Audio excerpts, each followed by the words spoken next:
Hello there, and welcome back to this quiet corner where curiosity moves slowly and science unfolds like mist over a still ocean. Tonight, we're not looking at the stars or the latest gadgets, or even the stories we know from human history.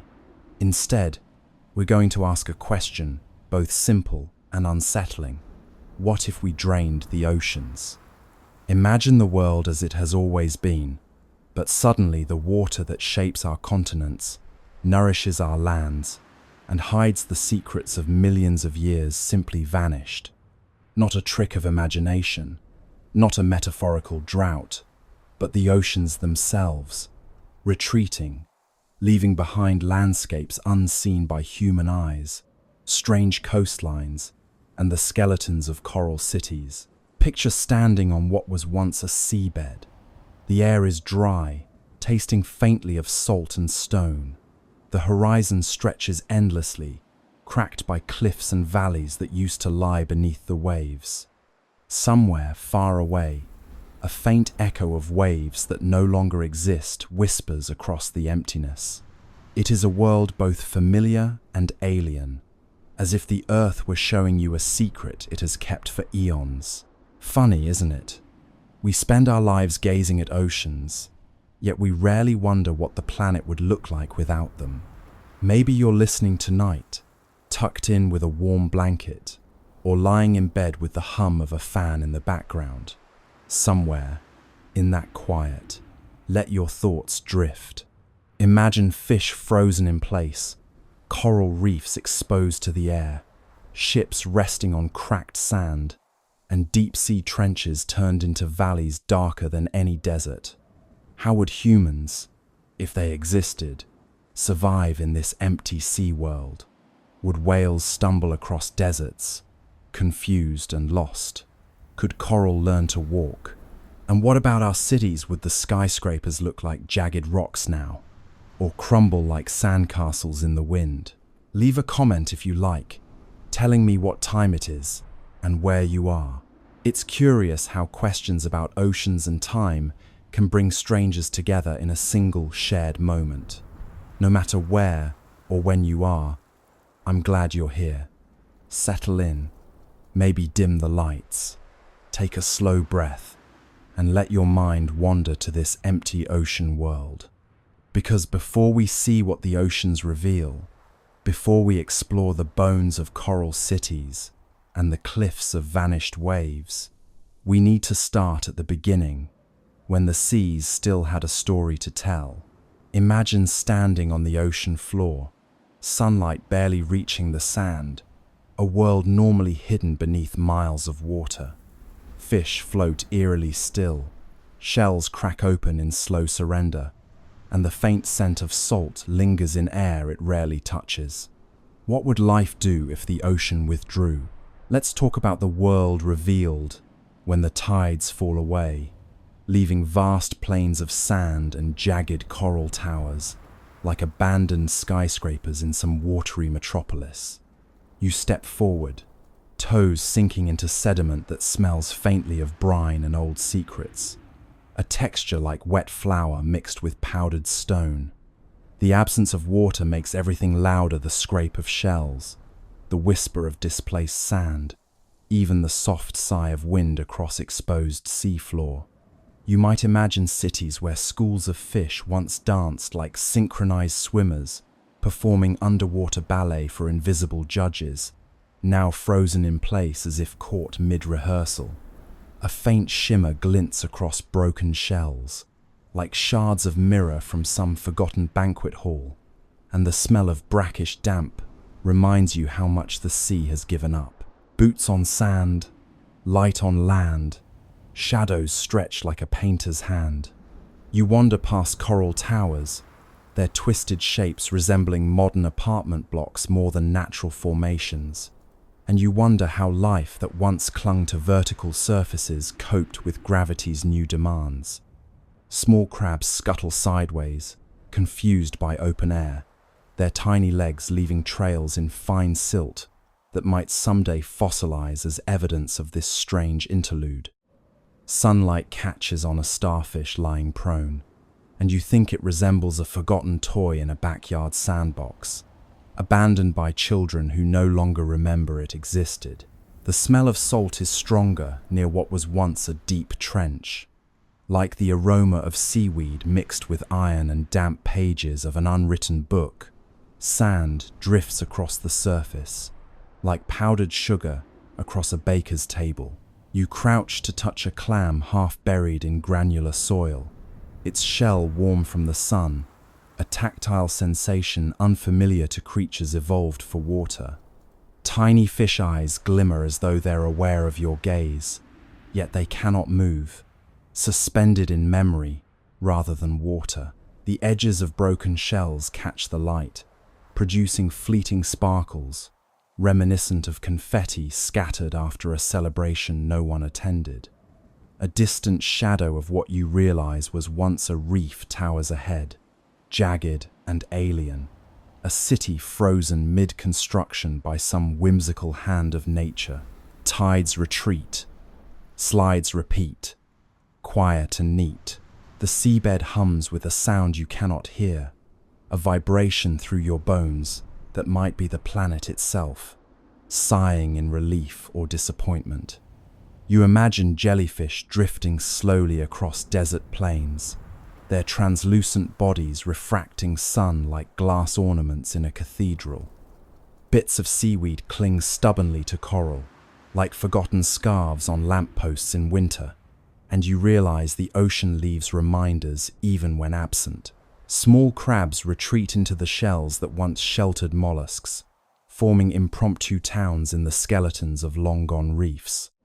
The horizon is sharp, unbroken, a line dividing nothing from nothing, and the air tastes like irony, briny yet empty, carrying the faint echoes of waves that no longer exist. Currents ceased, yet still, beasts feast, a silent feast. You pause, inhale, and let your thoughts drift along imagined currents, following paths that whales might have taken, tracing routes now interrupted by empty space.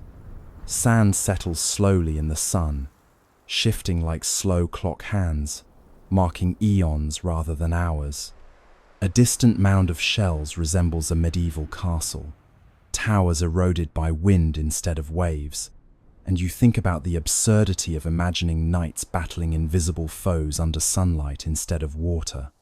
The salt smells tangy, like lemons mixed with iron, and reminds you of how this world is both familiar and alien. Driftwood lies in patterns. Lost currents flatten. The ocean floor, now exposed, is a landscape both quiet and conspiratorial, whispering stories of the creatures that once navigated its depths. You might imagine schools of fish lining up like commuters on a morning train, paused mid-step, suspended by an unseen conductor's baton. The sand crunches underfoot, each step a reminder of the absence of weightless swimming, and the textures press a story of adaptation, curiosity, and survival into your palms. The faint glint of broken shells catches the sun, twinkling like tiny stars fallen from some other, submerged galaxy. Clouds drift slow, where waters once flowed, and as you stand on this vast, dry ocean floor, the question persists. What would life do if the ocean withdrew, leaving behind memories in salt, sand, and fractured shells? The edge of the deep, revealed and silent, holds secrets no wave can hide, waiting for imagination to wander. The coral reefs rise like forgotten cities of stone, their spires brittle and dry, home once to colorful life. Now exposed, they creak under the sun, whispering stories of creatures that once danced in their halls. Can a reef remember its tides? Let's take a slow walk among these brittle towers, tracing the shadows they cast across pale sand. The sunlight hits jagged edges, glinting like shards of stained glass from a cathedral that never existed above water. Tiny crabs scuttle through crevices, tiptoeing as if they are intruders in a sacred hall, while the faint crunch of sand beneath your feet echoes in the silence that replaced the ocean's hum. You notice the air smells faintly of brine and sun-baked calcium, like a chemistry lab left unattended for centuries. Every spire seems to hold a secret, each tiny groove carved by currents long gone, like the footprints of dancers frozen mid-step. Patterns of pale coral spread across the sand like the remnants of a grand mosaic, faded but intricate, telling a story only patience can read. Schools of tiny fish, now gone, once shimmered through these towers, their movements like choreographed light shows that dazzled any observer lucky enough to be underwater. Imagine their ghostly forms, like sequins stuck in midair, flickering in memory rather than motion. The spires themselves lean precariously, some jutting at angles that defy the rules of gravity above water, as if the reef has learned a new kind of architecture in its sudden exposure. Sun on stone, life once known. A starfish clings to the vertical side of a reef, like a forgotten sticker on a fridge, bright yet misplaced. Tiny polyps, shriveled and pale, remind you that even the smallest life has history, adaptation, and stories to tell. You bend closer to examine a shell embedded in coral. Its spiral shape resembles a staircase, winding upward to nowhere, as if a snail architect had once planned a tower for an audience of minnows. The absence of water makes the spires creak under their own weight, a sound reminiscent of old floorboards groaning in a deserted house, cracked and dry, yet touching the sky. Winds whip across the exposed reef, carrying salt dust into your hair and the faint scent of distant tides. You imagine the waves returning, rolling in like slow-moving trains, brushing against these stone towers, reactivating halls that have slept too long. The coral's colors, once vivid oranges, purples, and blues, now muted and chalky, hint at grandeur that the eye struggles to fully remember. Insects, ants, and small birds explore the skeletons of coral, like tourists in a museum that no one visits, picking through nooks that once teemed with microscopic life. Sunlight glows, shadows slow. The reef's architecture rises in irregular lines, some spires leaning toward each other as if whispering across dry halls. Tiny tunnels twist in serpentine patterns, giving the impression of secret passageways through a labyrinth designed for ghosts. A hermit crab pauses in one of these tunnels, its shell looking comically like a tiny high-rise apartment in a city devoid of traffic. You notice how the breeze passes through gaps, creating a low, hollow hum, almost musical, like wind through organ pipes. The reef seems alive in memory, its soundscape faint, as if the tides are speaking only to those patient enough to listen. Salt and stone, bone alone. Sea fans, once delicate as lace, flutter in a phantom wind, their shadows flickering across the sandy floor. You imagine this place during high tide, water filling every corridor, sunlight refracted into dancing beams, fish moving in synchrony like a well-rehearsed orchestra. The air is dry now, yet it holds the essence of that underwater symphony, a faint echo of what was. Barnacles cling stubbornly to vertical surfaces, their calcified bodies looking like armor for a long-lost army that once patrolled these halls. Ancient spires, silent choirs. As you step back to view the entire expanse, the reef spreads before you like a city frozen mid-celebration. The coral towers, brittle yet commanding, reach skyward like the spires of a Gothic cathedral, as if aspiring to touch clouds instead of waves. Faint shadows of fish imagined in the sunlight move across your vision, reminding you that memory can inhabit space as vividly as matter. And here, on the dry reef, you wonder if the coral remembers the rhythm of tides, the ebb and flow that shaped it for millennia. Each spire, each crevice, each brittle fan seems to whisper secrets to anyone patient enough to listen. The stories of life, of movement, and of the ocean's slow, persistent dance. The reef holds itself upright, defiant and proud, waiting, perhaps, for the tides to remember it again. Imagine standing on the ocean floor, sunlight barely reaching the sand, a world normally hidden beneath miles of water. Fish float eerily still, shells crack open in slow surrender, and the faint scent of salt lingers in air it rarely touches. What would life do if the ocean withdrew?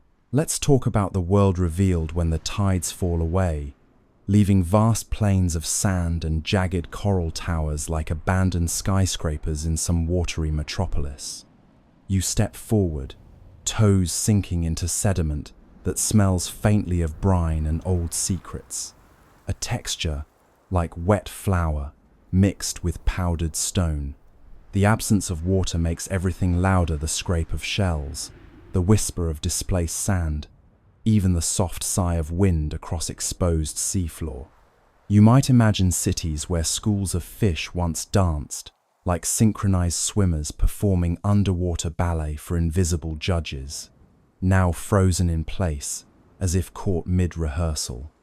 A faint shimmer glints across broken shells, like shards of mirror from some forgotten banquet hall, and the smell of brackish damp reminds you how much the sea has given up. Boots on sand, light on land, shadows stretch like a painter's hand. You wander past coral towers, their twisted shapes resembling modern apartment blocks more than natural formations, and you wonder how life that once clung to vertical surfaces coped with gravity's new demands. Small crabs scuttle sideways, confused by open air, their tiny legs leaving trails in fine silt that might someday fossilize as evidence of this strange interlude. Sunlight catches on a starfish lying prone, and you think it resembles a forgotten toy in a backyard sandbox, abandoned by children who no longer remember it existed. The smell of salt is stronger near what was once a deep trench, like the aroma of seaweed mixed with iron and damp pages of an unwritten book. Sand drifts across the surface like powdered sugar across a baker's table. You crouch to touch a clam half buried in granular soil, its shell warm from the sun, a tactile sensation unfamiliar to creatures evolved for water. Tiny fish eyes glimmer as though they're aware of your gaze, yet they cannot move, suspended in memory rather than water. The edges of broken shells catch the light, producing fleeting sparkles reminiscent of confetti scattered after a celebration no one attended. A distant shadow of what you realize was once a reef towers ahead, jagged and alien, a city frozen mid-construction by some whimsical hand of nature. Tides retreat, slides repeat, quiet and neat. The seabed hums with a sound you cannot hear, a vibration through your bones that might be the planet itself, sighing in relief or disappointment. You imagine jellyfish drifting slowly across desert plains, their translucent bodies refracting sun like glass ornaments in a cathedral. Bits of seaweed cling stubbornly to coral, like forgotten scarves on lampposts in winter, and you realize the ocean leaves reminders even when absent. Small crabs retreat into the shells that once sheltered mollusks, forming impromptu towns in the skeletons of long-gone reefs. The horizon is sharp, unbroken, a line dividing nothing from nothing, and the air tastes like irony, briny yet empty, carrying the faint echoes of waves that no longer exist. Currents ceased, yet still, beasts feast. a silent feast. You pause, inhale, and let your thoughts drift along imagined currents, following paths that whales might have taken, tracing routes now interrupted by empty space. Sand settles slowly in the sun, shifting like slow clock hands marking eons rather than hours. A distant mound of shells resembles a medieval castle, towers eroded by wind instead of waves. And you think about the absurdity of imagining knights battling invisible foes under sunlight instead of water. The salt smells tangy, like lemons mixed with iron, and reminds you of how this world is both familiar and alien. Driftwood lies in patterns. Lost currents flatten. The ocean floor, now exposed, is a landscape both quiet and conspiratorial, whispering stories of the creatures that once navigated its depths. You might imagine schools of fish lining up like commuters on a morning train, paused mid-step, suspended by an unseen conductor's baton. The sand crunches underfoot, each step a reminder of the absence of weightless swimming, and the textures press a story of adaptation, curiosity, and survival into your palms. The faint glint of broken shells catches the sun, twinkling like tiny stars fallen from some other submerged galaxy. Clouds drift slow where waters once flowed, and as you stand on this vast, dry ocean floor, the question persists. What would life do if the ocean withdrew, leaving behind memories in salt, sand, and fractured shells? The edge of the deep, revealed and silent, holds secrets no wave can hide, waiting for imagination to wander. Gentle slopes that normally cradle fish and currents now lie bare. Sand and rock stretched into the horizon. Imagine wandering these plains, where whales once glided silently, and discovering valleys carved by tides now vanished. Let's take a slow step across these newly revealed shelves, feeling the uneven ground underfoot, grains of sand shifting like miniature landslides at every movement. The air smells faintly of brine, of iron, and of something like sun-warmed clay, a scent you can almost taste on your tongue. Broken shells crunch beneath your boots, tiny percussion in the vast silence that replaced the deep, endless roar of the sea. It's quiet enough to hear the echo of a whale song long gone, imagined and haunting, a memory stitched into the landscape like invisible thread. Small crabs scuttle sideways, like awkward commuters navigating empty streets in a city without traffic lights. Shadows stretch, cliffs etch, waves once whispered. You pause at a depression in the sand, once a tidal valley, now a dry riverbed carved by the patient work of currents over millennia. The texture of the ground is granular, warm beneath the sun, like walking on coarse sugar or finely ground coffee. You can imagine giant sea stars flattened into the sand, their arms splayed as if mid-performance, frozen by the absence of water.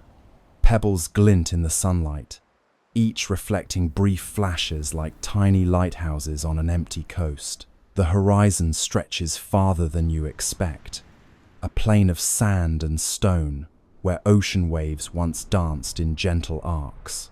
Currents halted, landscapes exalted. You lean down to examine a shell, half buried in sediment, and notice faint growth lines that tell the story of tides, of slow-moving currents, of centuries compressed into narrow ridges. Imagine fish frozen mid-swim, fins extended as if caught in slow-motion choreography, suspended by the sudden absence of water. Faint salt dust rises with each step, carried on a breeze that smells like baking bread mixed with the tang of algae, oddly comforting in its familiarity. Here, the shelves resemble a desert more than a seafloor, but the geometry is still marine. Ridges, troughs, and ripples frozen in time, like footprints on a beach that never sees a tide again. Sand drifts high, currents goodbye.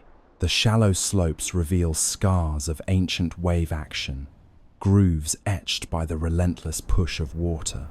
You imagine whales gliding overhead as if they were birds, fins slicing invisible arcs in the air. Tiny mollusks cling to jagged rocks like miniature climbers, their shells gleaming faintly in the sunlight. Faint ridges in sand resemble miniature mountain ranges, their peaks smooth as polished glass. Wind carries faint scents of salt and exposed plankton, a ghostly reminder of life that flourished beneath waves now absent. The edges of cliffs show layers of sediment like pages in a book, each stratum telling stories of storms, tides, and seasons, remembered only by the stone itself. Horizons bare, life rare, currents share. You imagine the rhythm of the ocean, ebbing and flowing, returning only in memory, a heartbeat of water that no longer pulses here. Small crabs dart along the sand like nervous office workers, retreating into tiny burrows when the sun grows too hot. Shimmering sand glints like a scattered treasure trove, each grain reflecting light differently, creating a mosaic of textures that your eyes almost can't follow. Faint fossilized fish embedded in stone hint at the once thriving ecosystem, their skeletal forms like sculptures frozen mid-leap. You notice how the absence of water exaggerates scale. The cliffs feel taller, the slopes longer, the valleys deeper than you could have imagined when submerged. Exposed reefs, bare teeth, sunlight beneath. A thin wind stirs sediment across the sand, creating soft clouds that hang briefly before settling. It's almost musical, a whispering percussion, like the quiet echo of the waves that once defined these shelves. You step carefully, imagining the whales that glided overhead as massive shadows, silent and graceful, their bodies bending the light as much as the water once bent their forms.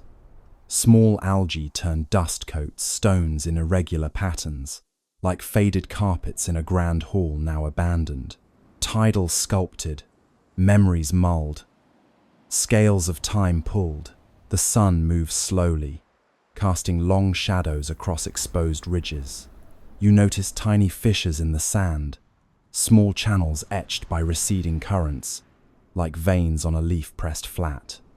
A faint glimmer in the distance reveals a cluster of shells stacked like tiny obelisks, relics of life that once thrived in orchestrated chaos.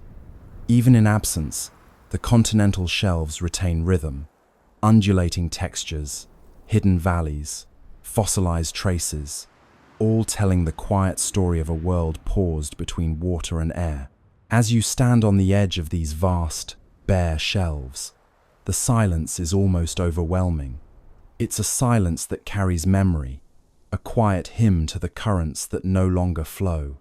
The ocean has withdrawn, yet its stories remain, etched in stone, sand, and subtle shadows, waiting for someone patient enough to wander, to listen, and to imagine the pulse of tides long gone. Submerged human settlements, now exposed, hint at lives once lived. Streets are cracked, buildings lean like tired giants, and algae turn dust coats every surface. Could we recognize a city without its water, its reflection, its life?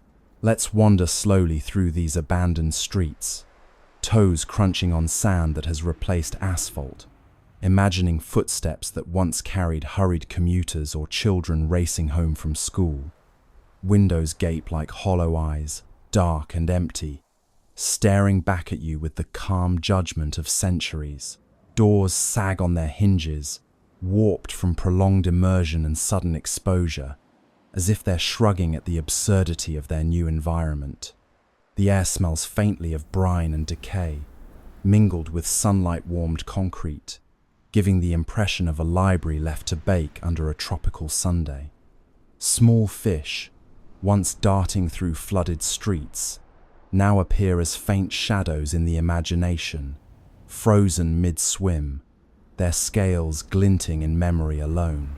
Tiles once polished now crumble under your weight, each step releasing tiny clouds of dust that smell like old seaweed and chalk. Faint algae patterns coat the surfaces like faded wallpaper, a quiet testimony of life that thrived beneath waves. Imagine the faint echo of laughter in a plaza, carried now by the wind instead of water, replaced by the occasional clatter of loose rubble, or the whisper of sand sliding down tilted roofs. Cracked stones, sunlit bones, street lamps, bent and rusted, lean at impossible angles, resembling tired dancers bowing mid-performance. You notice how their shadows stretch long and thin, tracing patterns across the ground like maps to nowhere. Windows reflect the sky in distorted shards, sun glinting off jagged glass like scattered starlight in a forgotten galaxy. The buildings themselves appear to sag under invisible burdens, leaning against each other in quiet conspiratorial support, as if murmuring secrets about the people who once lived there. Algae dust coats statues, benches, and steps. You run your hand along the top of a crumbling fountain, its once smooth stone rough now, like sandpaper that has swallowed the salt of centuries.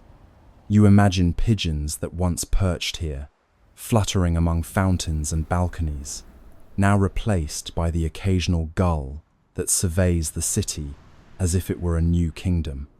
The air carries a faint metallic tang, reminiscent of coins left too long in water, mingling with the earthy scent of sand and stone. Windows stare, doors gape, tiles crack, pathways escape. In the central square, the remnants of market stalls resemble skeletons of tents, their frames twisted and barren. Imagine vendors shouting, their voices replaced now by the hollow hiss of wind through empty corridors. You trace your finger across faded mosaics embedded in the ground, noticing how sand has filled every crack, turning elaborate patterns into gentle ripples. The effect is oddly calming, like a giant Zen garden created by oceanic patience rather than human hands. Cracks widen, walls sigh. The city dreams. Street signs, half buried in sand, hint at lives of routine and chaos, yet the letters have blurred, leaving only a sense of directionless order. You step across intersections where asphalt has cracked into jagged puzzle pieces, recalling the rhythms of daily life now muted beneath memory and dust. Sidewalks tilt, cracked by pressure and erosion, creating subtle slopes that make walking feel like navigating miniature hills and valleys. You might imagine children once chasing each other here, now replaced by ghostly shapes that linger only in imagination. Roofs sag, towers lean, the city breathes. A church steeple stands precariously, its spire missing tiles, exposing a hollow interior that smells faintly of mildew and old sunlight. Inside, pews lie askew, as if the congregation left mid-service, a sudden evacuation recorded in frozen time. The bell hangs silently, rusted and silent, imagining it tolling for a city that no longer answers. Small crabs scuttle through open windows, exploring these abandoned human habitats like pioneers in a strange desert. Streets whisper, walls murmur, the past lingers. As you step back to view the entire settlement, the city stretches before you like an open book, pages worn, colors faded, memories exposed to the Sunday. Algae dust catches light in subtle glimmers, creating the impression of a city dusted with starlight. You wonder whether the structures remember the water that once surrounded them, or if memory itself has dried with the tides. Each building, street, and hollow echo is a quiet witness to centuries of human life, now rendered both fragile and enduring in the absence of the ocean that once protected it. Standing in this sun-baked metropolis, you feel a profound mix of wonder and melancholy. The city is at once familiar and utterly alien, a testament to human persistence, impermanence, and the strange humor of geological time. Could we recognize a city without its water, its reflection, its life? Perhaps only in imagination, in whispers of memory carried across empty streets, and in the quiet patience of sand, stone, and time itself. The deepest trenches reveal themselves as yawning chasms, cold, dark, and silent. They are the scars of the ocean's withdrawal. Imagine standing on the edge and peering into a place no sunlight has touched in millions of years. Let's step closer, toes at the lip of the abyss, feeling the sudden drop in temperature in the thin air above, like leaning over the freezer at a grocery store that forgot to plug itself in. The edge crumbles slightly underfoot, grains of sand sliding into darkness below, carrying with them the memory of currents that once roared through these depths. You notice the smell of wet stone and faint brine, mingled with a dry, dusty tang, reminiscent of old cellars stacked with forgotten bottles. There is an uncanny silence here, interrupted only by the soft whistle of wind brushing across jagged rock edges, echoing faintly like a distant sigh. Shadows stretch, edges fade, echoes cascade. The trench walls are jagged, rising like immense cliffs from a floor that is impossible to see. You imagine creatures adapted to eternal night, their translucent bodies glowing faintly, like Christmas lights left on in a basement nobody visits. The rock formations twist in unnatural angles, carved by millennia of pressure, erosion, and now sudden exposure. Small crabs scuttle near the edge, tiny explorers peering down at depths they will never conquer. You can almost hear the faint hum of water that once surrounded these walls, a melody now replaced by wind scratching stone. Depths whisper, darkness lingers, a massive boulder tilts precariously above the abyss, shadows stretching like the arm of a giant pointing toward the unseen. You notice the textures of the walls, rough and pitted, like the hide of some ancient slumbering beast. Every ridge, crevice, and jagged outcrop tells a story of relentless pressure, of rock folding and cracking under forces far beyond human comprehension. The sun's rays reach only partway down, turning the visible rocks golden, while the unseen depths remain infinite and black, an impossible theatre for creatures that might still dwell there. Unseen, cold and deep, secrets keep. You imagine giant squid drifting silently in memory, their tentacles brushing against rock walls that now rise into air, like tree roots stripped from the soil. Tiny shells cling to cracks in stone, remnants of life that thrived in pressure so immense it would crush you in a heartbeat. The trench floor, hidden, is likely littered with fragments of coral, bits of plankton, skeletons, and shadows of animals that never saw daylight. You bend closer, feeling a subtle vibration through your boots, as though the earth itself is whispering in frequencies too low to hear. A pulse older than any human memory. Echoes haunt, edges flaunt. You peer across a gap, imagining the ocean returning in a sudden, absurdly improbable moment. Waves cascading like giant sheets of glass into the trench. Ships might tumble in, whales might skid across sand instead of water, and jellyfish might flail like disco lights gone rogue. A lone crab scuttles across a ridge, tiny claws clicking, and you wonder if it realizes the scale of the abyss it now inhabits. The air is dry, but carries a faint taste of salt, tangy and metallic, as if the trench itself still remembers the sea. Shadows fall. Silence calls. Small ridges along the edge are sharp underfoot, catching sunlight like glittering knife blades frozen mid-twinkle.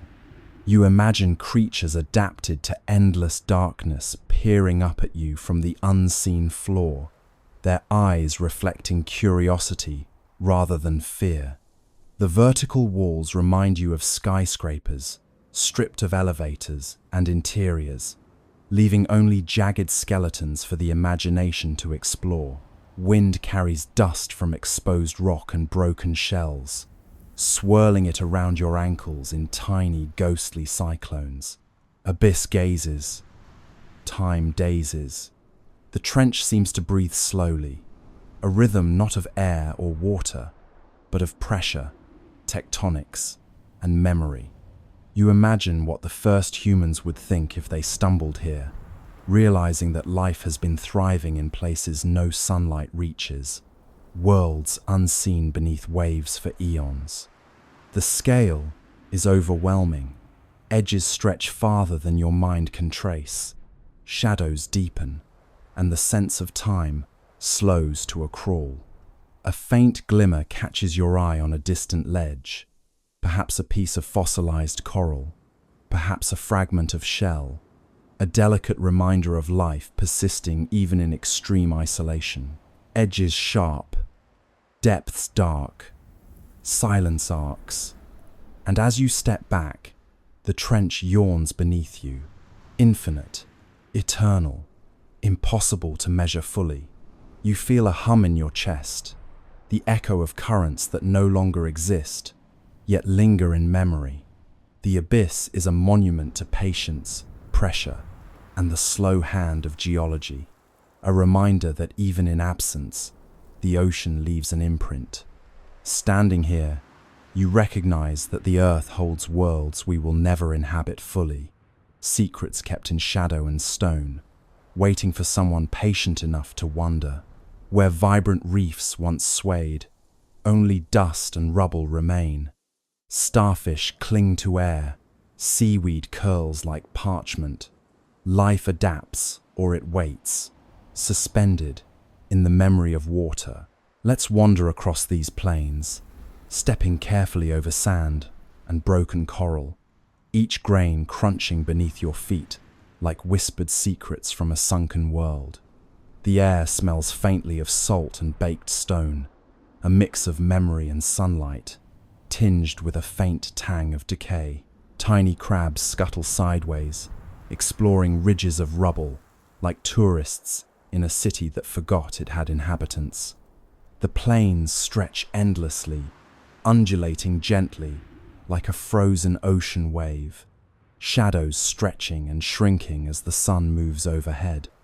The silence is remarkable, punctuated only by the faint creak of coral under the weight of time, or the occasional tumble of pebbles across a slope. Bones of reefs, forgotten in grief, faint patterns of the old coral emerge in shallow ridges, delicate as lace, yet rigid as stone. Starfish cling desperately, their arms stiffened by exposure, casting small, delicate shadows that ripple across sand like faint, suspended dancers. Seaweed curls in spirals, paper-thin and brittle, resembling ancient manuscripts left to bake under a relentless Sunday. You can almost imagine the water returning, filling the space with gentle swells, rocking debris like a cradle, a world restored only in thought. Sand drifts slow, shadows glow. You crouch to examine a ridge, noting tiny holes and grooves where fish once darted, where tiny snails grazed algae that now exists only in memory. The texture of sand is fine, powdery, almost like flour, and it clings to your fingers, stubborn, as if reluctant to be disturbed. Bits of shell glint faintly, tiny mirrors catching sunlight like scattered sequins from some oceanic celebration long past. You step across ridges, imagining giant parrotfish swimming through labyrinths of coral that now rise into air like miniature skyscrapers. The plains are empty, yet full, filled with the echoes of currents, the faint laughter of water over reef, and the soft hush of tides long gone. Sunlit bones, dry as stones. A lone crab pauses atop a mound of rubble, antennae twitching as if sensing your presence, while starfish cling like stubborn ornaments, unmoving yet oddly alive in spirit. You notice subtle ridges in the sand, where currents once carved delicate patterns, now frozen, like the lines in a giant hand pressed into the floor of the ocean. Imagine the water returning, flowing across these plains, lifting debris gently, rocking coral spires, as if they were pendulums marking the rhythm of the tides. The scene is absurdly serene, a world frozen, yet brimming with silent memory. Crumbled reefs, silent thieves, small fish skeletons lie partially buried, resembling tiny sculptures of motion captured mid-swim. You lean closer, noting the intricate architecture of coral towers, their spires fractured yet still elegant, like ruined cathedrals, holding the faint perfume of incense. Only here, the scent is salt and Sunday. Shadows shift with the breeze, long and fluid across the rubble, giving the illusion of slow, graceful motion, where none exists. The sand hums faintly beneath your boots, a vibration that feels like the echo of a heartbeat once synchronized with the tides. Paper seaweed, curling slow. Across the plains, fragments of reef are scattered like furniture in an abandoned house. Sea urchins cling to jagged coral edges, spines pointing skyward like tiny hedgehog guards, and the air tastes faintly of metal and sun-baked brine. You imagine the rhythms of life that once played here, the gentle sway of fish, the soft whisper of currents, and the quiet buzz of plankton filtering nutrients, all now silent except in imagination. Shadows of starfish stretch across the sand, reminding you of the intricate choreography that life once performed under the waves. Dust of coral, drift of sea. You pause to breathe, inhaling the faintly sweet, tangy aroma of sun-warmed sand and distant salt. Tiny fragments of shells crunch underfoot, a tactile reminder of persistence even in absence. You imagine jellyfish drifting lazily across the plains, tentacles trailing like silk ribbons, moving through air instead of water, absurd yet strangely believable in the mind's eye. A breeze stirs, lifting coral dust in faint clouds, carrying memories of tides and the soft music of underwater life. Plains of ghosts, quiet hosts. The deserted coral plains stretch endlessly, a landscape of memory, imagination, and delicate absurdity. Each ridge, each crevice, each brittle fan tells the story of life adapted, of life paused, of life waiting. You feel the scale, the quiet patience, the strange humor of a world that continues even in absence. Here, on this exposed seabed, you realize that the ocean may retreat, yet it leaves its stories behind, etched in stone, sand, and memory, waiting for eyes willing to see and imagination willing to wander. Schools of fish, once dancing in coordinated motion, are frozen in place, their shadows cast long on bare seabed. You wander among them. They do not swim, they do not flee, but their shapes still tell of ancient choreography. Let's step gently over the sandy plains, where currents once carried life in endless loops. The sun hits scales that are now dull, revealing intricate patterns like tiny stained glass windows embedded in the sand. Each fish's position seems deliberate, as if choreographed for an invisible conductor. Suspended in mid-motion by the sudden absence of water, you notice the faint smell of salt, mingled with the dusty tang of sun-baked coral and crushed shells beneath your feet. The ground feels coarse, granular underfoot, like walking across a desert of tiny jewels. Tiny crabs scuttle across shadows, cautiously inspecting shapes that do not move, imagining an audience of miniature spectators watching the silent ballet. Scales still shine, patterns divine. The arrangement of fish is hypnotic.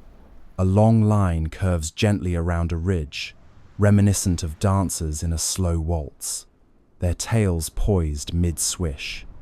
Smaller fish cling to the shadows of larger ones, creating layers of depth that ripple visually, even though no water flows.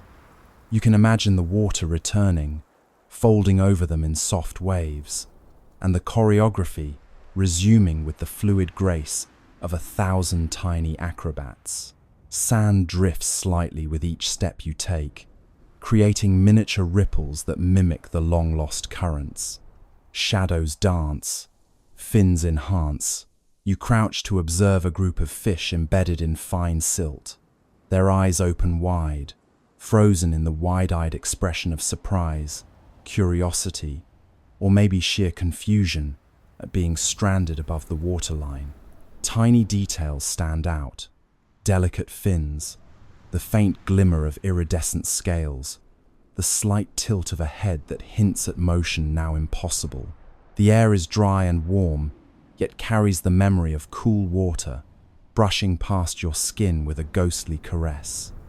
Tiny fragments of shells crunch softly underfoot, like applause for a performance that occurred millennia ago. Tail tips twitch, memories glitch. You notice how some schools seem to converge at points, forming geometric patterns across the seabed. Spirals, arcs, and clusters resemble abstract art, each movement a suggestion of rhythm once dictated by waves, predators, or sunlight. You imagine ancient fish navigating these patterns, currents guiding them, as if an invisible hand conducted a symphony of silver and blue. The plain stretches endlessly, the shadows of fish elongating with the angle of the sun, creating a layered tapestry of life, paused mid-performance. Fins frozen, waters lost. You step lightly over a shallow depression, imagining it once a corridor for movement, now a gallery of forms held rigid by time. The sand is warm beneath your feet, coarse enough to trace lines with your toes, creating miniature pathways that mimic what once were currents. Tiny burrows dot the landscape, shelters for crustaceans that now scuttle between obstacles like cautious tourists through a museum of suspended motion. A faint breeze lifts fine dust, adding a ghostly shimmer that gives the impression of water still flowing invisibly around the shapes. Eyes wide, memories tied, you follow a line of fish stretching across a ridge, imagining the undulating motion they once made in perfect synchrony. There is an absurdity to their frozen perfection, as if the universe paused for a moment and decided this was the tableau to preserve for eternity. The texture of their scales is faintly rough under fingertips, yet delicate, like fine fabric folded carefully in an unseen hand. Small shadows stretch across sand and rubble, creating patterns that dance slowly, even though the performers are still. Currents absent, echoes present. The seabed beneath you feels alive with memory. Each fin, each body, each shadow tells a story of survival, migration, and the silent poetry of movement. You might imagine the return of the tides, waves carrying fish like dancers in a ballroom, returning rhythm to choreography suspended for eons. Tiny fragments of coral and shells glitter in sunlight, mimicking stage lights that no longer illuminate any performance. Crabs dart between shapes, their movements tiny punctuation marks in a narrative frozen mid-scene. Ripples imagined, dances continued. You pause to breathe and notice the vast scale. Hundreds, thousands, perhaps millions of fish frozen mid-motion, each casting a shadow, each a reminder of life thriving in connection, even in the absence of water. The seabed stretches endlessly, a silent auditorium where the performance is now left to imagination. Wind carries faint traces of salt, tangy and dry, reminding you of water once flowing here, sculpting this choreography over countless millennia. Silent stage, shadows age, and as you step back to observe the entire scene, the fish schools form a sprawling tapestry across the sand, frozen yet vivid, still alive in memory. You realize that the choreography of life, even when paused, speaks of rhythm, beauty, and absurd persistence. The ghosts of fish schools linger in shadow, in sand, and in imagination, telling stories of tides, currents, and the subtle poetry of the ocean's absent heartbeat. Wood and metal, long softened by currents, now dry beneath an empty sky. Ships lean like tired animals, ropes hanging limp. What stories of human hubris or tragedy could they tell if they could speak? Let's wander slowly among these maroon giants, toes sinking into sand that smells faintly of salt, rust, and sun-warmed timber. Each plank creaks slightly beneath your weight, a soft, groaning complaint from centuries of immersion and now sudden exposure. You notice the metal fittings, twisted and dull, catching sunlight like faint glimmers of forgotten treasure. Ropes hang loosely, resembling the limp limbs of creatures relieved to rest after an impossible journey. Small crabs scuttle along hulls, tiptoeing across rusted nails like cautious archaeologists, exploring a museum of disaster. Shadows lean, timbers moan. A mast tilts at a dramatic angle, leaning over sand like a tired elephant nodding off mid-step. You imagine the waves returning, lifting the ships gently as though coaxing them back into the sea, sails flapping like flags in a windless parade. Sand has filled the hulls, creating new dunes inside spaces that once carried cargo, crew, and secrets. Sunlight filters through holes in the deck, turning beams into golden ribbons that fall onto the floor like spotlights in an empty theater.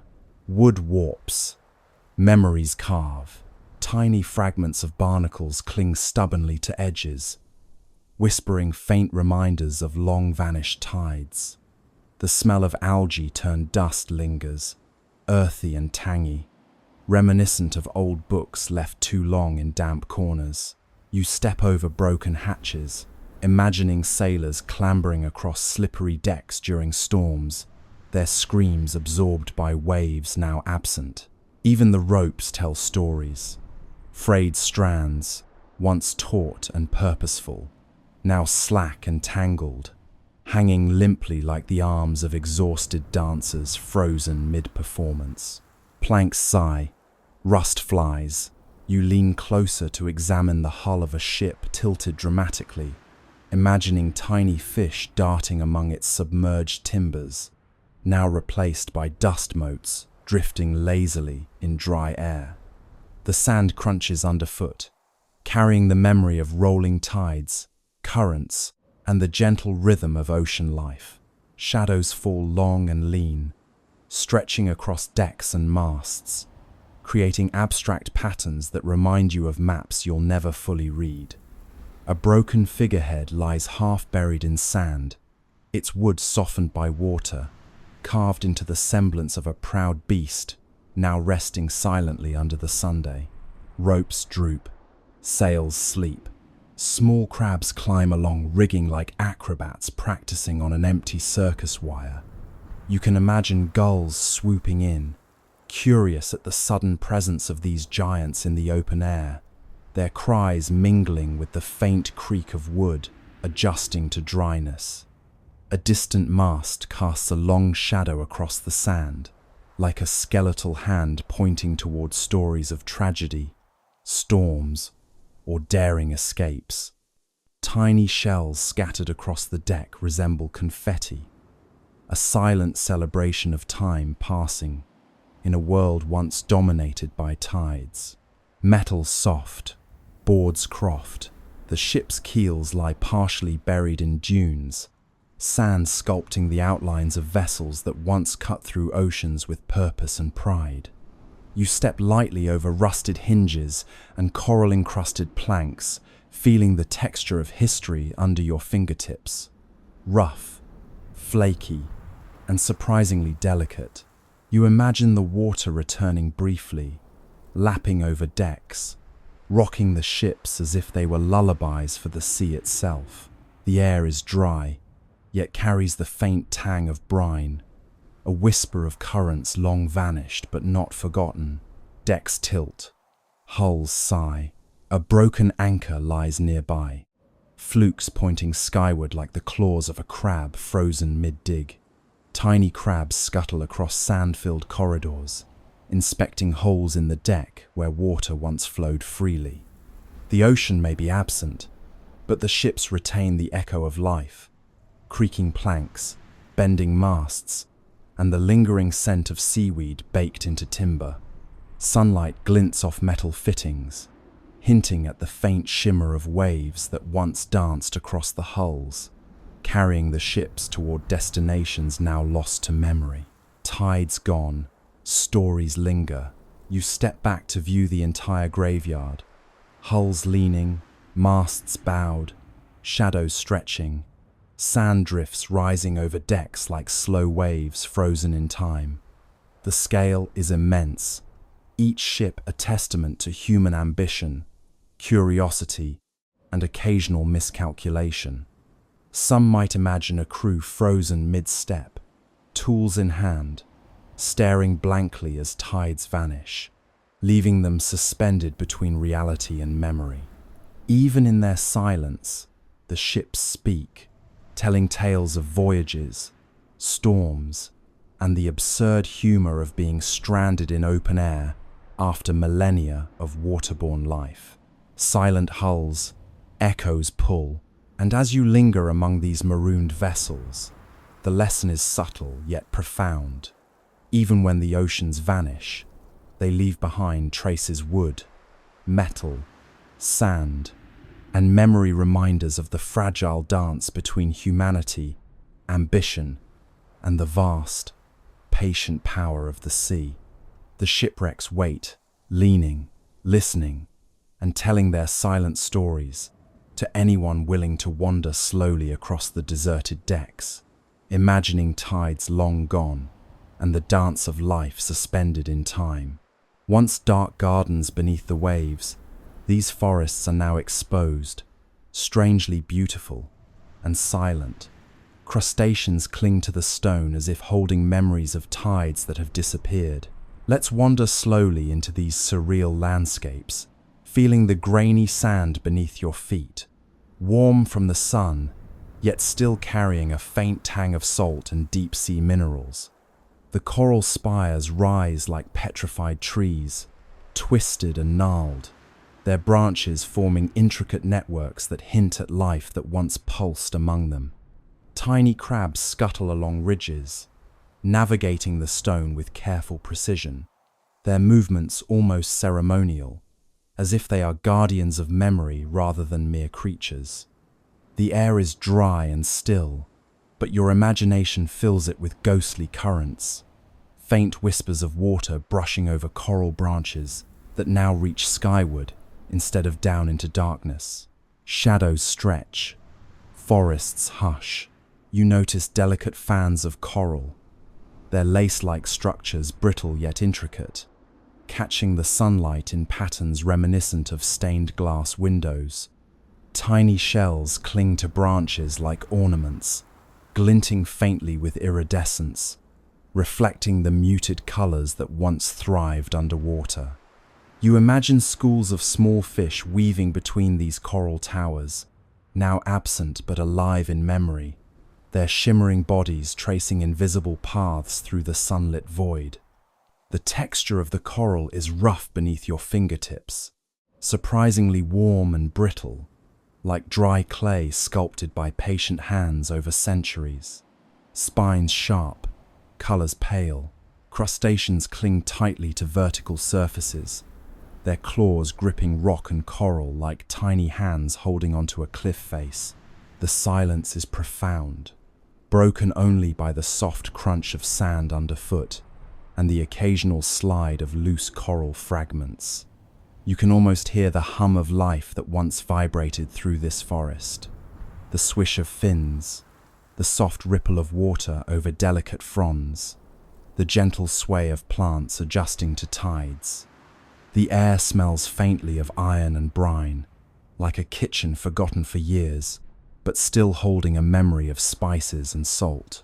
Branches twist, shadows mist. You move carefully between spires, noting how the branches create shadowed corridors, narrow tunnels where tiny creatures might have sought shelter.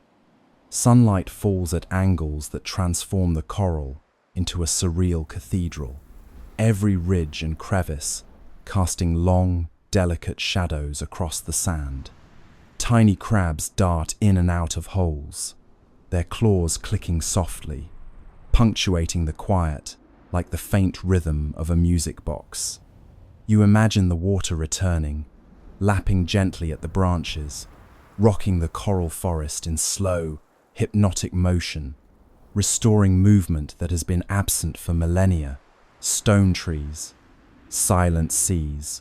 The coral structures stretch farther than the eye can see, a tangled labyrinth of spires, towers, and arches, each more intricate than the last.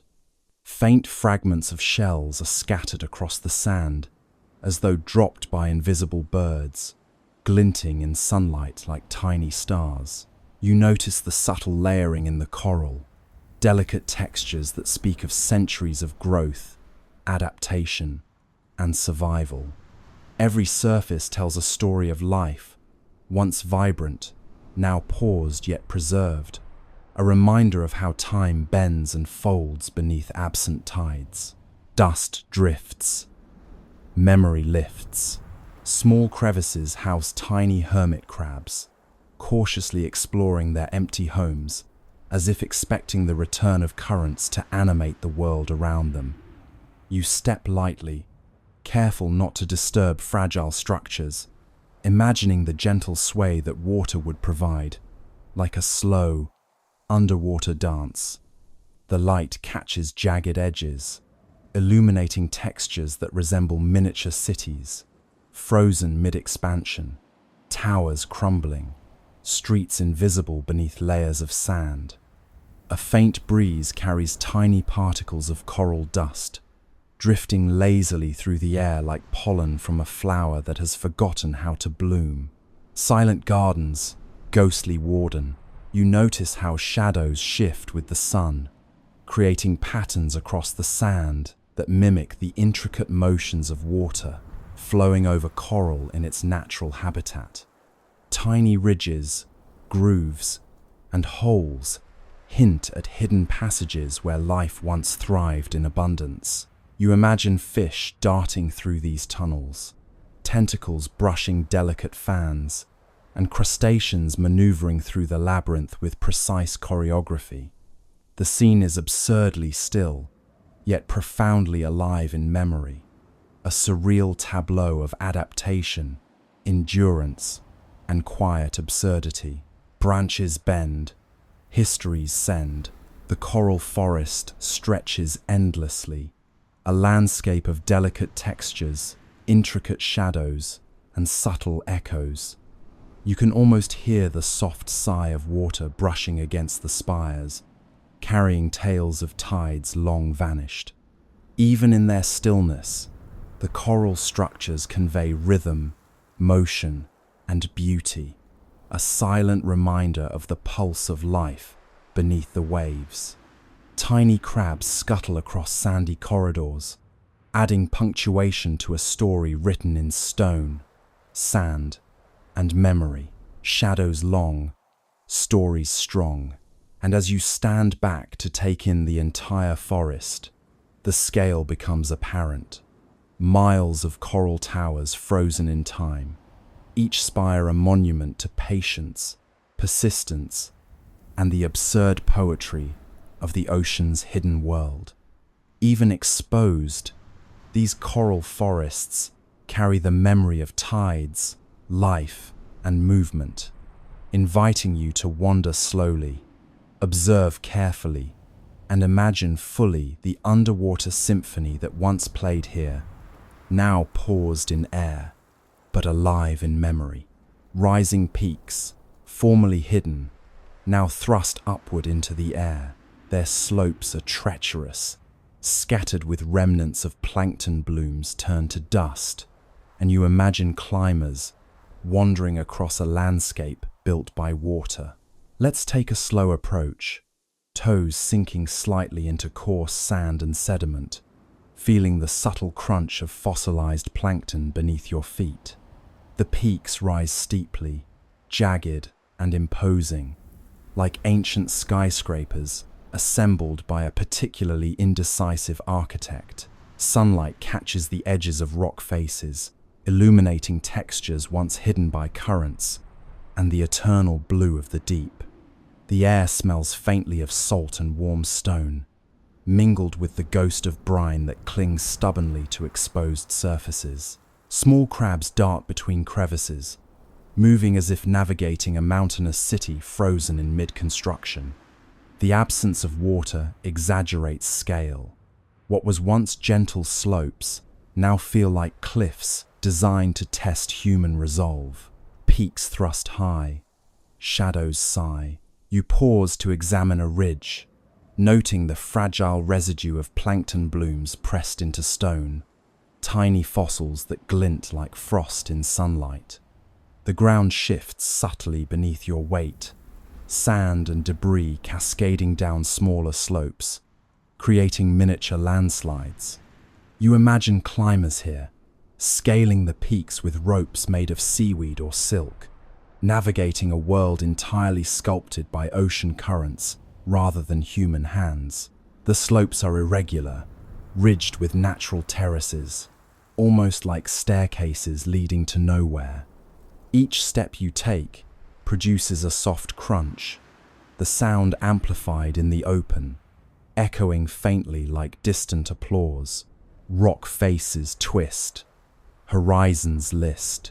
A particularly jagged peak towers above you, its summit catching the sun in a golden glint, while shadows stretch far across sand-filled valleys. Tiny shells cling to nooks, fragile ornaments in this absurdly grand landscape.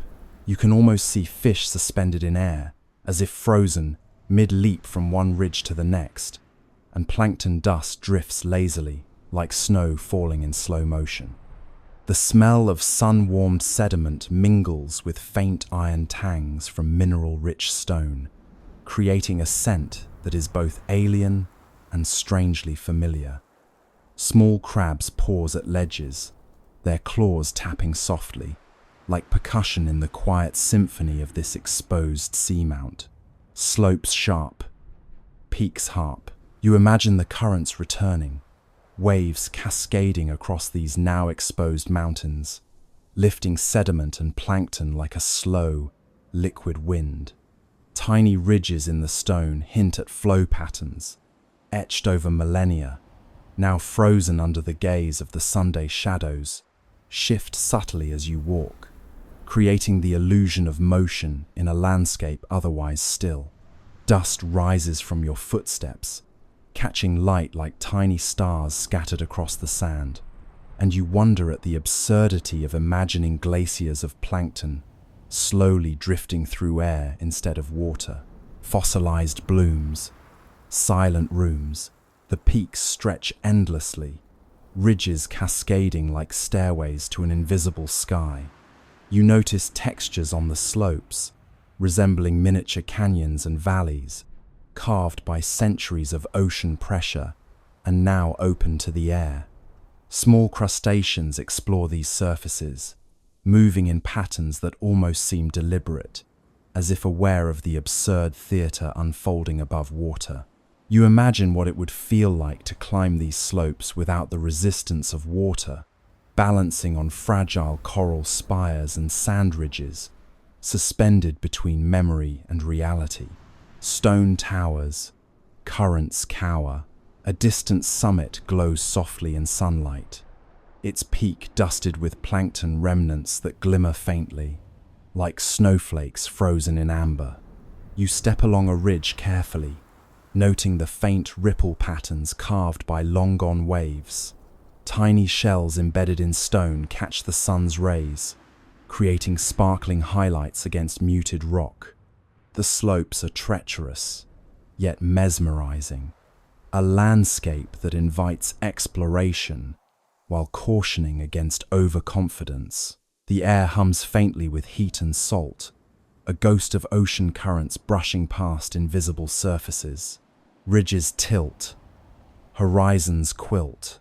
You imagine schools of fish navigating these mountains underwater, darting in coordinated patterns along crests and valleys.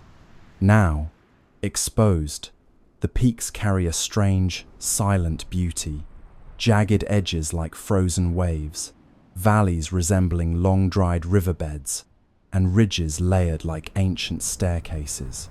Crabs and small mollusks cling to every surface, tiny actors in a theatre of stone. Shadows stretch across slopes, creating ever-changing patterns as sunlight shifts, making the mountains seem alive even in stillness. Peaks watch, sands hush, and as you step back to view the full panorama, the seamounts and underwater mountains unfold endlessly, a testament to forces both absurd and majestic, the patient hand of currents, the slow grinding of stone, and the improbable poetry of life sculpted beneath waves. You feel small, yet intimately connected, wandering a landscape once invisible, now revealed a world shaped by water, memory, and imagination, waiting for tides that may never return. Sand flats now resemble deserts. Salt crystals catch the sun, reflecting the emptiness. Here, life must cope without waves, without water to carry nutrients. What strategies could evolve? Let's wander slowly across these plains, toes sinking into gritty sand that smells faintly of salt and sun-baked minerals. The flat expanse stretches farther than the eye can see, punctuated only by scattered rocks, remnants of old tidal channels, and fossilized shells, glinting like tiny mirrors. The air is dry, warm, and slightly metallic, carrying hints of what was once brine and algae. Small crabs scuttle across ridges, leaving zigzag patterns in the sand, and you imagine they are secret cartographers, mapping a world that has lost its currents. The surface is uneven, subtly rippled with microdunes formed by the wind, each shift a whisper of a tide that once passed through. Salt glints bright, sun takes flight. The sand underfoot is coarse, crunchy, and stubborn, clinging to your shoes and skin like confetti in a party long forgotten. Tiny fragments of shells create faint mosaics, telling stories of fish, mollusks, and plankton that thrived when water still carried nutrients across this plain. You notice faint depressions, where water once pooled, now dry hollows resembling miniature valleys or cratered moonscapes. Insects, surprisingly hardy, scuttle along these depressions, exploring microhabitats that mimic the rhythm of tides long gone. A distant mound of rock and debris catches sunlight, casting a long shadow across the flat plain, emphasizing the vast emptiness. Crystals sharp, horizons harp, You pause to examine a patch of salt crystals, catching the sunlight in jagged, geometric patterns. The shimmer is hypnotic, like a hall of mirrors without walls, endless reflections fractured by sunlight. You imagine plants that might survive here, evolving to extract moisture from air alone, roots digging deep into mineral-rich sand like tentacles searching for forgotten water. Tiny crustaceans cling to hardened salt, moving in slow, deliberate motions, as though rehearsing a dance for an audience that will never appear. The plains are silent, yet brimming with subtle movement, a quiet hum of life adapting to absurd conditions. Wind drifts, sand sifts, the flatness amplifies every sound. The soft scuffle of your feet, the faint click of crab claws, the distant whisper of dust swirling over ridges. You notice tiny ridges and furrows, miniature echoes of the ripples once formed by waves, now preserved as fossilized memory. The plains extend in all directions, a surreal theater where the ocean's absence creates a new stage, and every creature must improvise a performance that balances survival and absurdity. Sunlight glints off shards of shells and coral, creating tiny sparks that dance across the surface like fairy lights on a barren stage. Shadows stretch, life fetch. You imagine birds hovering overhead, curious about the sudden emptiness, while insects explore niches that water once filled. Tiny plants, if they existed, would spread in surprising patterns, extracting nutrients from sand, dust, and occasional rainfall. The air smells faintly of mineral dust, tangy and metallic, carrying a subtle reminder of the sea that once sustained everything here. Small crab trails zigzag across the surface, creating delicate networks that resemble both maps and abstract art.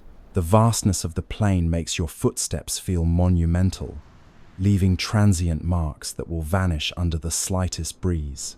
Deserts born, life sworn. You crouch to inspect a shallow depression, noticing faint ripple marks preserved in sand, evidence of currents long absent. Salt deposits cling to edges, forming miniature cliffs and terraces that mimic erosion patterns underwater. Tiny shells, bleached and fragile, resemble the skeletons of forgotten marine cities, scattered like breadcrumbs across the flat landscape. You imagine a world where fish might develop legs or lungs, plants sprout spines to collect airborne moisture, and crustaceans evolve wings to skim dust storms like tiny airships. The absurdity of evolution under these conditions is oddly comforting. A slow, natural joke written in sand. Crustaceans march. Plains arch. The wind stirs lightly, lifting tiny dust clouds that drift across the surface in lazy, undulating waves. The air is warm and still, except for these ghostly ripples of sand, carrying hints of the life that once rode on currents and tides. Faint shadows of distant rocks stretch across the plain, creating dramatic contrasts in an otherwise uniform landscape. You notice subtle color variations: pale tan sand, white salt crystals, dark mineral deposits, and occasional blackened shells like an abstract painting composed by the ocean itself. Horizons vast, strategies cast, and as you step back to take in the expanse, the tidal plains turned step stretch endlessly, a landscape of subtle textures, quiet movement, and surreal beauty. The absence of water amplifies every detail: ridges, shadows, crustaceans, salt crystals, all telling the story of life adapting to extreme conditions. The plains are silent yet alive in memory, a testament to survival, absurdity, and the enduring poetry of the ocean's retreat. Birds, once gliding above waves, now hover above dry plains, Their cries echo strangely. Is the sky the same sky, or has it changed with the retreating water? Let's lift our gaze and drift slowly with these birds, tracing their flight across the emptiness where oceans once rippled. The wind moves differently here, freer in some ways, harsher in others, carrying dust, salt crystals, and faint whispers of currents that no longer exist. You notice the cries of seabirds, echoing off distant ridges and exposed reefs, stretched and warped in ways that water would have softened. Their wings catch the sunlight, shadows flitting over plains that were once underwater, creating patterns that resemble moving mosaics across vast expanses of sand. The air smells faintly of brine, warmed sun, and mineral dust, a cocktail of memory that reminds you of the ocean without being the ocean itself. Wings glide, echoes slide. You imagine the birds adjusting to new air currents, rising higher or dropping lower, navigating thermal lifts where waves once carried moisture and shaped the sky. Small crabs scuttle below, perhaps marveling at these creatures who seem as absurd in flight as they would have been in water. Faint ripples of dust trail behind wings, creating ghostly curtains of movement across the sunlit plains. The horizon seems farther, more expansive, exaggerated in the absence of reflective water, and the birds' paths appear longer, more deliberate, as if learning new choreography for a stage suddenly enlarged. Cries twist, shadows list.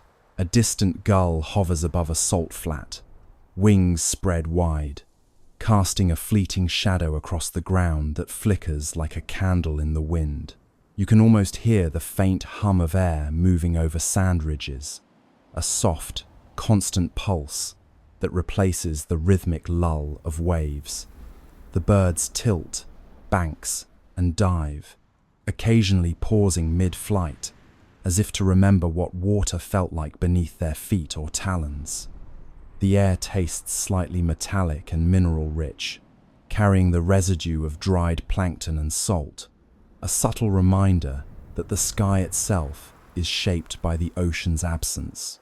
Wings tilt, cries spill. You notice patterns in the flight, arcs, loops, and spirals that might once have followed currents and waves, now adapted to open air. Shadows stretch and shift across tidal plains, reflecting the sun in dazzling flashes on the scattered shells and salt crystals below. Tiny flocks move in coordinated patterns, resembling airborne schools of fish, and you wonder if evolution will encourage birds to glide lower or develop new hunting strategies in the absence of waves. The air is light, yet tangible, brushing against your skin with invisible fingers that hint at life and movement once dependent on water. Feathers flick, currents trick. Sunlight illuminates individual feathers, making them glow faintly, iridescent and metallic, a mirror to the water they no longer skim. You can almost feel the breeze carrying memories of the ocean, shaping the flight of these creatures in invisible ways. Tiny insects buzz below, caught in the wake of air currents generated by wing beats, finding microhabitats in shadows and cracks where water once supported life. The smell of salt drifts faintly, mixed with dry sediment, grounding the experience in a tactile reality, even as imagination takes you higher. Skies vast, echoes cast. You imagine the horizon stretching endlessly, the curvature of air now unbroken by waves, cloud patterns moving differently in response to the sudden absence of oceanic drag. Birds swoop and circle, their wings slicing through air that has changed subtly in density, temperature, and rhythm. Each cry carries farther now, bouncing off distant cliffs and ridges, creating an eerie symphony of sound unfiltered by water. The plains below glimmer with salt and sand, a static reflection of what used to be dynamic and fluid. Air bends, wings send, small flocks hover above exposed reefs and coral towers, scanning for food or simply exploring a landscape rewritten by absence. Shadows move across sand ripples, creating intricate mosaics that shift with each wing beat. You step carefully on the plains, feeling the grains shift slightly underfoot, aware that every movement is exaggerated without water to absorb or carry weight.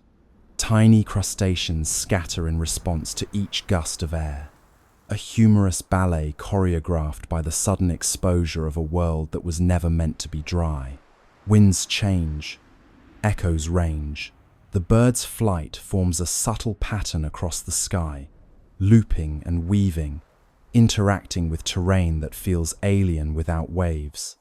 Faint traces of moisture cling to salt deposits, barely enough to sustain small plants or algae remnants. Shadows lengthen as the sun arcs slowly, highlighting textures in sand and coral that were invisible when submerged. You notice how the absence of water has made the air itself feel alive, carrying whispers, salt, and the faint memory of tides in every breath.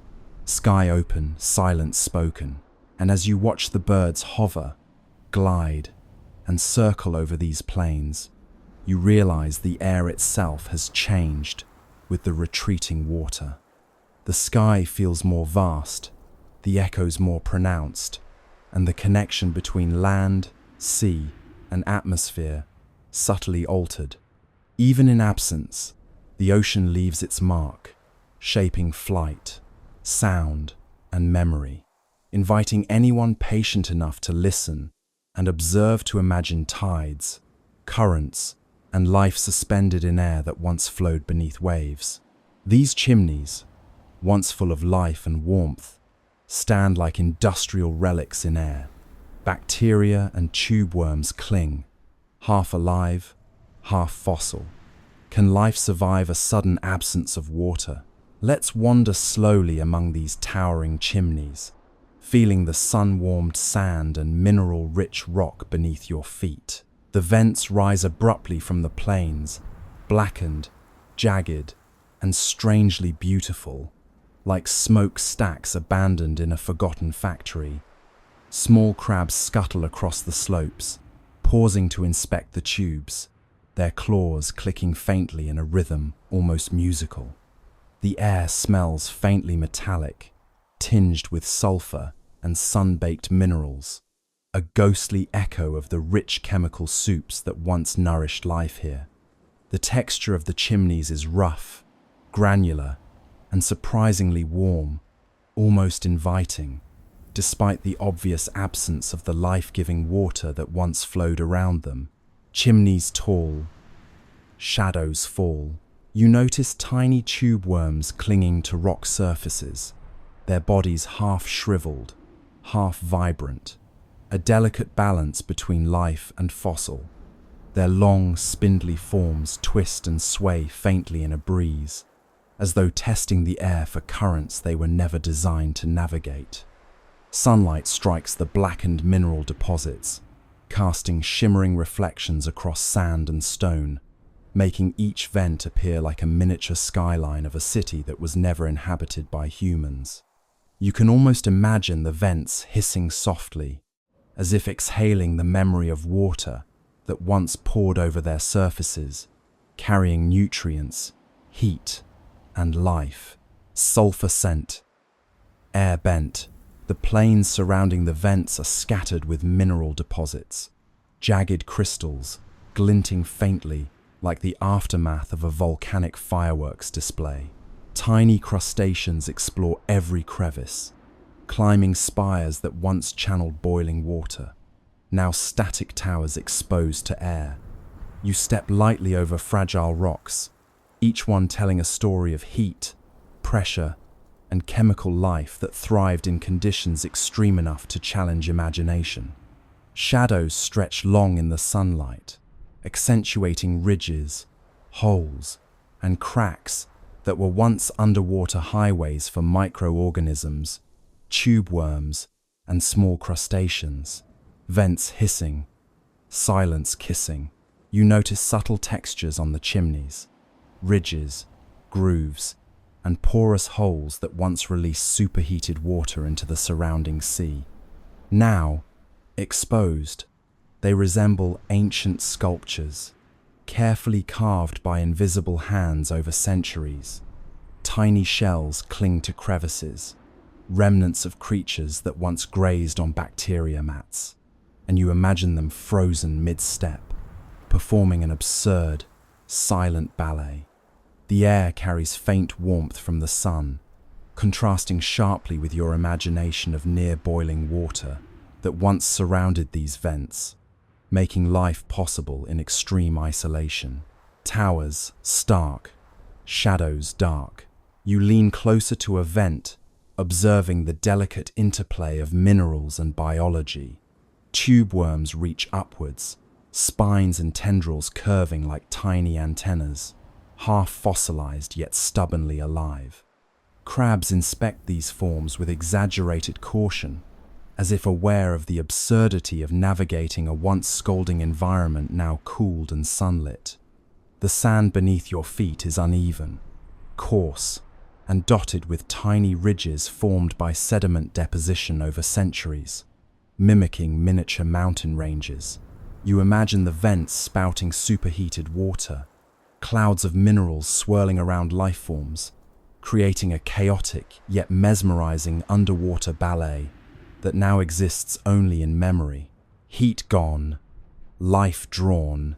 Across the vent field, chimneys stretch like a cathedral of blackened stone, jagged towers rising against the sky. Small crustaceans explore, scuttling along edges, leaving faint trails in fine sediment. The sunlight casts sparkling highlights across mineral deposits, shimmering like distant stars in a desert of stone.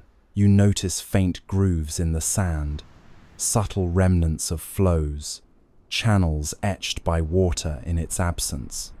Tiny bits of debris shells, mineral fragments, broken tube worms add texture to the plains, each telling a story of adaptation, survival, and the absurdity of being suddenly exposed to air. Fossil forms, living norms. You imagine the vents returning to the ocean, water rushing in, carrying plankton, bacteria, and life in complex, synchronized movements. The tube worms would sway once more, bacteria mats flourish, and the vents would hum with warmth, heat, and chemical energy. Now, in absence, they stand silently, a reminder of resilience, vulnerability, and the strange poetry of extreme life suspended in space, waiting for conditions that may never return. Minerals glint, crabs sprint, and as you step back to view the entire field of hydrothermal chimneys, the scale becomes apparent. Towers of stone, remnants of life, silent witnesses to the power of water and the persistence of biology in improbable conditions. The vents are exposed, absurdly beautiful, and full of memory, inviting anyone patient enough to wander slowly, observe carefully, and imagine fully the interplay of heat, minerals, and life once thriving in the deep. Endless flatlands, now dry, stretch farther than you can see. Normally silent, the plains are eerily resonant in air, like a giant drum of earth itself, humming faintly beneath your feet. Let's wander slowly across these vast, empty expanses, feeling sand and silt shift slightly under each step. Grains, whispering memories of tides long gone. The air is dry, carrying the faint tang of minerals and salt, warmed by sunlight and lifted in gentle swirls by occasional gusts. Tiny crustaceans scuttle across ridges, leaving ephemeral trails like calligraphy written in dust. The plains stretch seemingly infinitely, punctuated only by scattered fragments of shells, rocks, and fossilized detritus of life that once thrived below. You notice the subtle undulations of sand, sculpted over eons by currents that no longer exist, their patterns frozen in time yet still readable to an observant eye. The resonance beneath your feet is subtle but unmistakable, a faint vibration that feels like the heartbeat of a sleeping planet. Sand drifts slow, echoes flow. The surface glitters faintly as sunlight strikes tiny salt crystals embedded in the sand, creating a subtle sparkle that resembles stars scattered across a desert night. You imagine the ocean returning, rolling across these plains in slow, gentle waves, lifting dust and debris, carrying nutrients and life back into these enormous open spaces. The hum of the ground beneath your feet reminds you of the unseen forces that shaped this world, from tectonic shifts to currents that once moved entire ecosystems effortlessly. Small crabs pause mid-scuttle, antennae twitching as though sensing the faint memory of water in the air. Plains vast, shadows cast. You notice faint ripples in the sand, vestiges of currents that once traveled in invisible highways. The patterns are mesmerizing, like calligraphy written on a monumental canvas, each line a record of movement, life, and the subtle dance of physics over millions of years. Tiny fragments of shells embedded in these ridges catch the sunlight, shimmering like tiny mirrors reflecting a long-lost ocean. You imagine creatures adapting to life in these conditions, evolving new ways to find water, food, and shelter on a landscape now dominated by air instead of liquid. Grains shift, history lifts. A lone boulder rises above the plains, its shadow stretching like a bridge across the empty expanse. You notice its surface is rough, pitted, and slightly warm from the sun, reminiscent of a giant fossilized sponge waiting to be explored. Crustaceans and small insects move across it, scaling the uneven surface with surprising precision. You imagine the water once flowing past it, carrying currents and plankton, turning the boulder into an island in an endless blue sea. The absence of water exaggerates scale. The plains feel broader, longer, and more surreal than you could have imagined when submerged. Hums deep. Plains keep. You step lightly across a shallow depression, noticing how the wind moves fine grains across ridges, mimicking the subtle caress of tides long gone. Small shells glint faintly in sunlight, like scattered stars illuminating the surface of an alien world. Tiny crabs explore every ridge, their movements deliberate, a quiet ballet atop frozen currents. You imagine fish swimming across these plains in memory, their shadows casting ghostly patterns across sand ridges. Even the absence of water cannot erase the memory of life that once thrived here. Resonance soft, echoes loft. The endless plains stretch toward the horizon, a subtle mixture of sand, silt, and fossilized remnants forming a patchwork of textures. Shadows shift with the sun, revealing patterns invisible at other times of day. You pause, breathing in the faint scent of minerals, salt, and sun-warmed dust, and notice how even empty space is full of life in memory. The hum beneath your feet persists, subtle and calming, like the planet exhaling slowly after millennia of carrying immense weight and energy. Dust drifts. Silence lifts. You imagine currents returning, momentarily, rolling across plains, lifting shells and silt into miniature tornadoes of suspended sediment. Birds might swoop low, tiny shadows flicking across the surface, leaving faint traces in sand. Crustaceans scuttle in the micro-landscape, leaving delicate trails across ridges and hollows.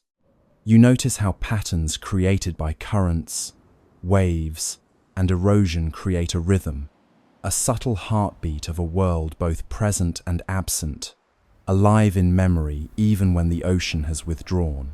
Plains infinite, earth intimate, and as you step back to observe the vast expanse, the abyssal plains stretch endlessly, flat, silent, and strangely resonant. The scale is overwhelming, yet intimate. Every ridge, groove, and fossilized fragment tells the story of water, currents, life, and the patient poetry of time. You feel small, yet part of something immense, wandering a landscape once hidden beneath waves, now exposed for imagination and quiet reflection. Even in absence, the ocean's pulse remains, faintly vibrating through sand, stone, and air, waiting for anyone patient enough to walk, observe, and imagine its rhythms anew. Valleys, once filled with tides and creatures, now show terraces carved by erosion and sedimentation. Fish may have swum here once. Now only memory remains. Let's wander slowly into these lost valleys, toes sinking into fine sand and silt that still carries the faint tang of salt. The terraces ripple gently beneath your gaze, like ancient staircases created by invisible architects sculpting the seabed over eons. Small crabs scuttle along the edges, carefully navigating miniature cliffs and ridges, their movements delicate yet precise, as if they were aware of the vast history beneath their tiny legs. The air is warm and dry, carrying a faint metallic scent from minerals exposed to sunlight, and a ghostly whisper of water that once moved endlessly through these channels. Each step presses subtle vibrations into the sand, echoing faintly like the memory of currents that once flowed here with steady patience. Terraces rise, shadows hide. You notice the subtle undulations in the sand, gentle grooves, miniature ridges, and depressions that mark the passage of ancient flows. They twist and meander, forming intricate networks that suggest currents strong enough to shape life itself. Sunlight glints off tiny shell fragments embedded in silt, catching your eye with scattered, ephemeral brilliance. You imagine fish darting through these valleys, weaving among coral, rocks, and debris, their motions now frozen only in imagination. Even without water, the structure of the valley hints at movement, rhythm, and the subtle dance of life suspended in memory. Valleys dry, echoes sigh. A distant ridge catches your attention, its slopes sprinkled with tiny pebbles and fragments of plankton blooms fossilized into stone. The texture is rough, slightly warm from the sun, yet delicate enough to crumble beneath careful fingers. Tiny burrows dot the surface, remnants of creatures that once thrived in sediment and shade, now tiny caves of memory. You can almost hear the hum of water returning, filling the terraces, lifting silt and plankton into motion, carrying life back into the intricate channels that shaped existence for millennia. The valleys are silent, yet alive in imagination, a subtle interplay of geology, biology, and time. Ridges twist, currents list, the terraces stretch endlessly, each step revealing new patterns, concentric arcs, spirals, and meanders carved by forces, invisible yet persistent. Small crabs dart between grooves, their shadows flickering across sand ridges as the sun arcs overhead. Tiny shells embedded in terraces glint like distant stars, scattered across a landscape frozen in partial memory. You imagine the water returning briefly, rushing through channels, creating miniature whirlpools and eddies, setting in motion a dance of plankton, fish, and microfauna that the eyes cannot see, but the mind can imagine vividly. Erosion's hand, memory's land. You pause to run your fingers along a ridge, feeling the fine grain of sand and silt under your touch.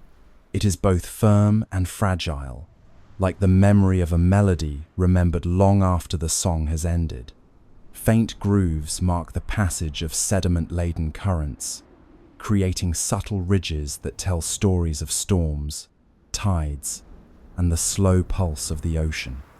You notice how the terraces rise and fall gently, a landscape both alien and familiar, sculpted entirely by forces beyond human comprehension.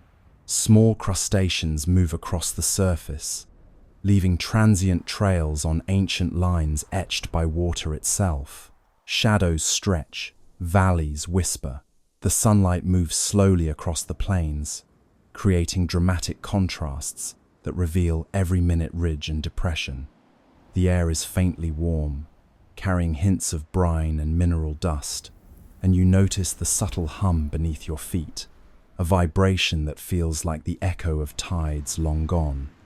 You imagine tiny fish swimming among the terraces, darting from groove to groove, weaving through what was once a bustling, unseen world. The scale is humbling.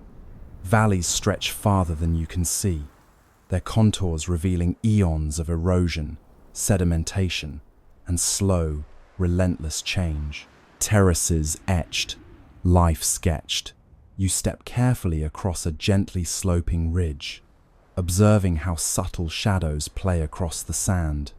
Tiny shells embedded in silt reflect sunlight like tiny gems, scattered across the terraces, like memories of life that once flourished here.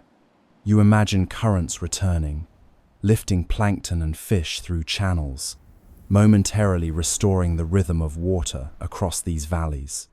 Even absent, the terraces retain structure, beauty, and a quiet poetry that speaks of time, movement, and persistence. Valleys vast, memory cast, and as you pause to take in the full expanse, the lost oceanic valleys stretch endlessly, terraces rising and falling, like gentle waves frozen mid-motion. They are silent yet resonant, alien yet intimate, a landscape shaped by forces invisible to the eye but palpable to imagination. Life may have moved on, water may have receded, but memory remains in every ridge, groove, and fossilized fragment. Walking these valleys, you sense the pulse of an ancient world, waiting patiently for tides, currents, and imagination to reconnect. Whale bones, bleached and cracked, form surreal monuments on the dry seabed. Imagine walking past ribs the size of houses, wondering how life adapted to a world now missing its cradle. Let's step slowly among these massive relics, toes sinking slightly into sun-warmed sand that smells faintly of brine, minerals, and something faintly metallic. The bones lie scattered yet majestic, forming arches and tunnels, like cathedrals built by ancient creatures who never intended them for human eyes. Each rib rises from the sand at impossible angles, smooth from currents, yet jagged from years of exposure, casting long shadows that stretch across the plains. You notice small crabs scuttling along vertebrae, tiny explorers navigating corridors the size of entire buildings, their claws clicking faintly in the empty air. Sunlight glints on fragments of ivory, creating subtle sparkles that resemble distant stars, scattered across a landscape frozen in time. Bones arch high, shadows sigh. You crouch to inspect a vertebra, its surface rough yet polished by millennia of water brushing over it. Tiny grooves hint at muscles that once flexed, now silent, now fossilized. The scale is humbling. One bone could serve as shelter for a village of small creatures, or perhaps a playground for the imagination of a particularly creative child. You imagine whales gliding across these plains when water was still present, their massive bodies carving currents and shaping the seabed like architects of motion. The plains are eerily quiet now, yet somehow alive with memory, each bone whispering stories of life adapted, struggle endured, and absurd survival in a fluid world suddenly gone. Ribs like gates, vertebrae like towers. The skeletons form a maze of giant arches, tunnels, and bridges, creating spaces that small creatures explore cautiously. Crustaceans dart across gaps in bone, their tiny shadows flicking across smooth surfaces. Tiny shells embedded in sand sparkle faintly, like confetti marking the passage of time in a silent celebration. You notice the air is warm, yet dry, carrying a subtle tang of minerals and salt baked into bone over centuries. The texture of the sand beneath your feet is coarse, shifting under each step, as if reminding you that the ocean once dictated the rhythm of this land. Skulls gaze, jaws freeze. You pause beside a massive jawbone, imagining teeth the size of small cars, worn smooth by water and use. Small crabs investigate gaps between teeth, navigating with the precision of mountaineers on a challenging cliff face. Sunlight streams through empty eye sockets, illuminating sand behind them like natural lanterns, highlighting tiny ridges and grooves in the surrounding seabed. You can almost hear the faint echoes of water brushing across bone, the rhythm of tides that once cradled giants, and the faint hum of life moving in synchronization with currents long gone. Vertebrae rise, shadows wise. Walking among these colossal bones, you notice subtle textures, faint fossilized barnacles, tiny scratches from teeth or claws, remnants of life interacting with life in a network now frozen. The air feels strangely dense here, as if memory itself has weight. Small crustaceans pause mid-scuttle, antennae quivering as they survey towering ribs and vertebrae, like skyscrapers in an abandoned metropolis. Sunlight glints off fragments of shells trapped in sand near the bones, creating tiny reflections that flicker as if the bones themselves are breathing softly in the heat. Tales of depth, echoes left. You imagine the whales swimming above in memory, massive bodies gliding through water, fins brushing currents, tongues tasting plankton-rich water, each movement shaping the very seabed you now walk across.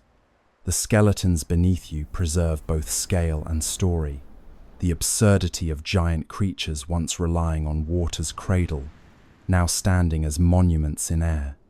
You notice tiny shells lodged in vertebrae, each a delicate reminder of life adapted to extremes, clinging even in absence.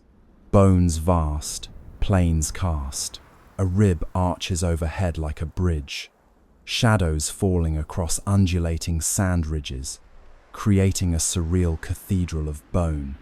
Small crabs explore each nook, moving carefully as though aware that the slightest misstep might disturb a monument that has survived centuries.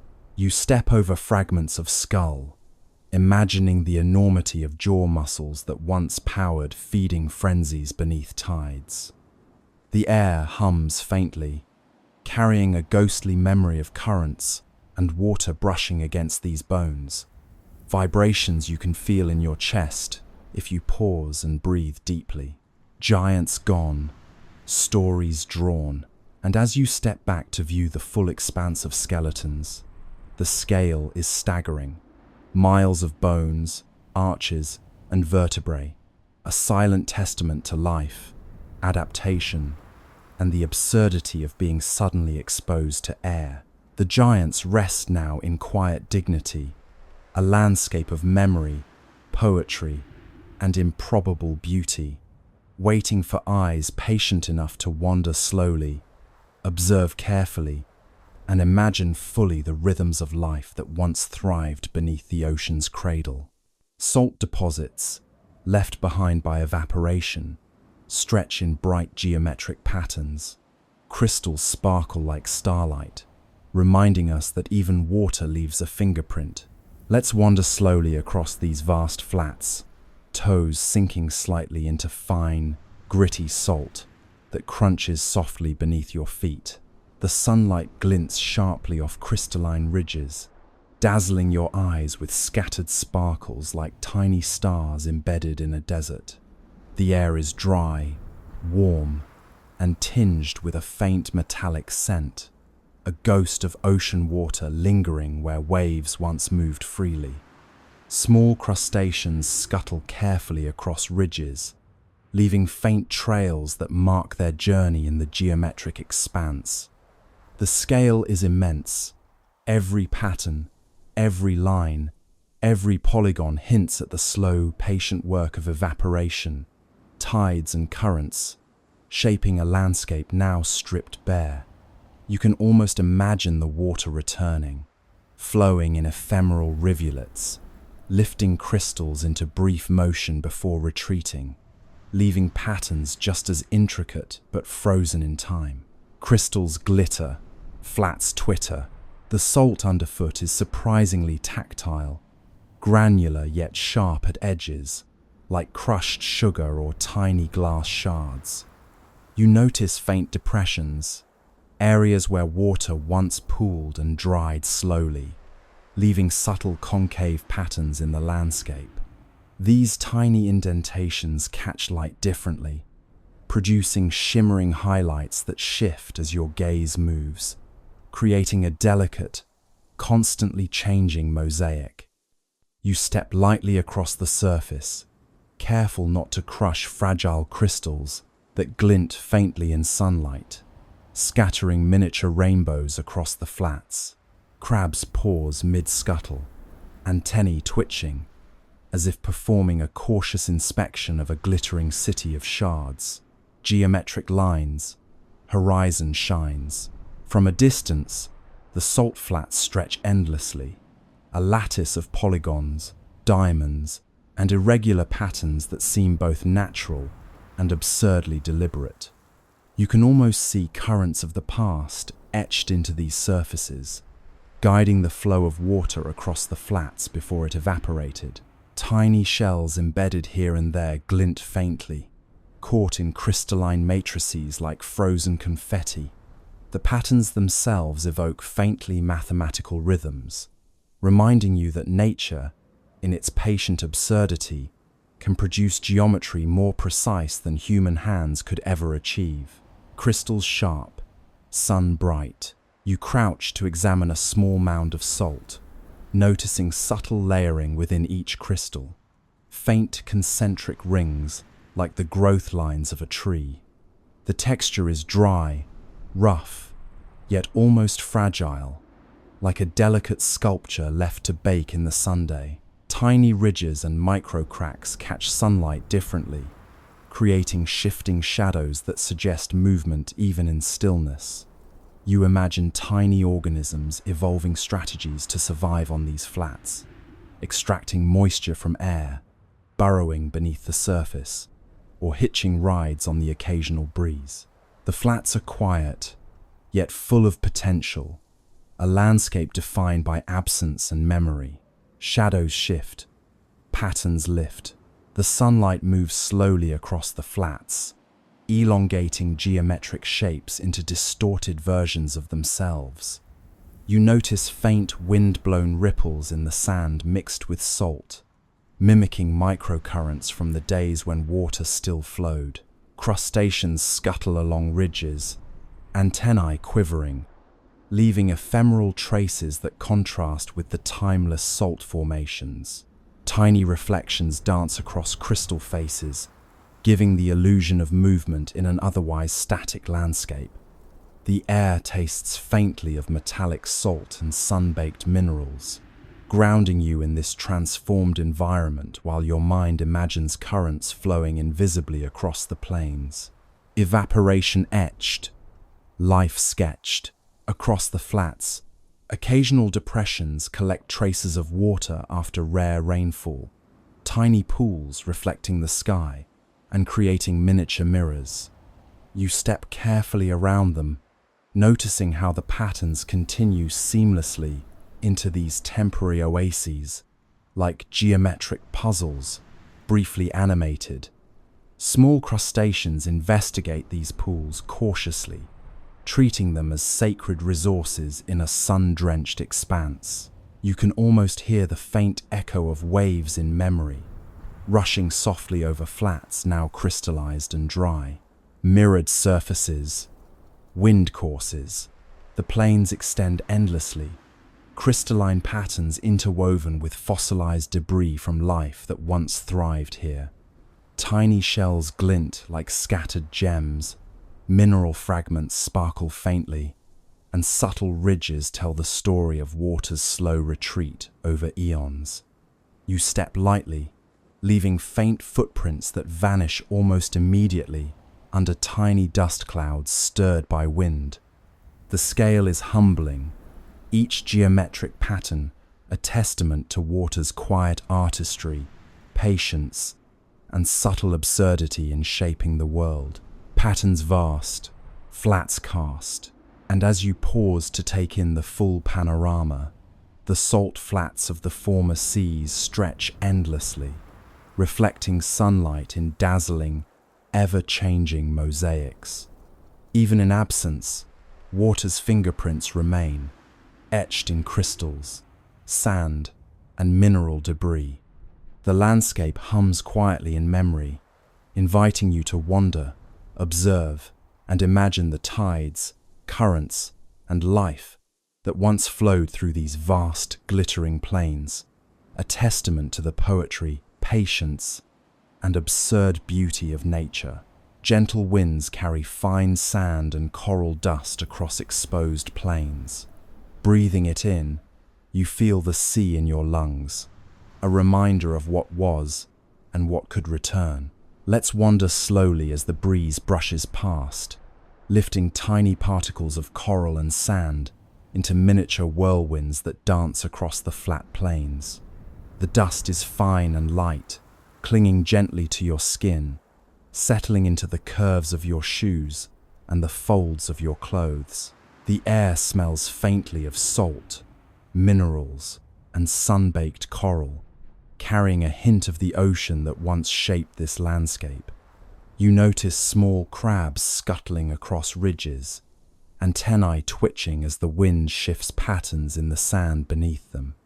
Each particle seems to shimmer briefly in sunlight, like glitter scattered by an absent hand, creating an illusion of movement in a still, open space.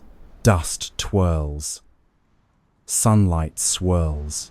You take a deep breath, tasting the faint tang of brine and the dry mineral scent of coral, feeling as though the memory of the sea has entered your lungs. The plains stretch endlessly, flat and open, with shadows of small ridges shifting subtly under the influence of wind and light. Tiny fragments of shells and coral glint like scattered stars across a desert of sand, highlighting the intricate textures that were once submerged. The wind lifts fine silt into faint clouds, creating soft veils that ripple gently across the surface, as if waves themselves were practicing their dance in air rather than water. Crustaceans dodge, patterns lodge. You notice how the dust clings to exposed coral spires and shells, accentuating textures and lines that were subtle underwater. Tiny ridges and grooves catch the wind differently, producing fleeting glimmers that resemble miniature light shows. Small crabs navigate carefully, climbing fragile surfaces with impressive balance, their tiny claws gripping jagged edges like mountaineers scaling cliffs. You imagine plankton lifted in the current of wind, dancing in invisible arcs, suspended briefly in air before settling again on sand or shell. The plains are silent, yet alive in micro-movement, a symphony conducted by unseen fingers of air. Winds lift, light drifts.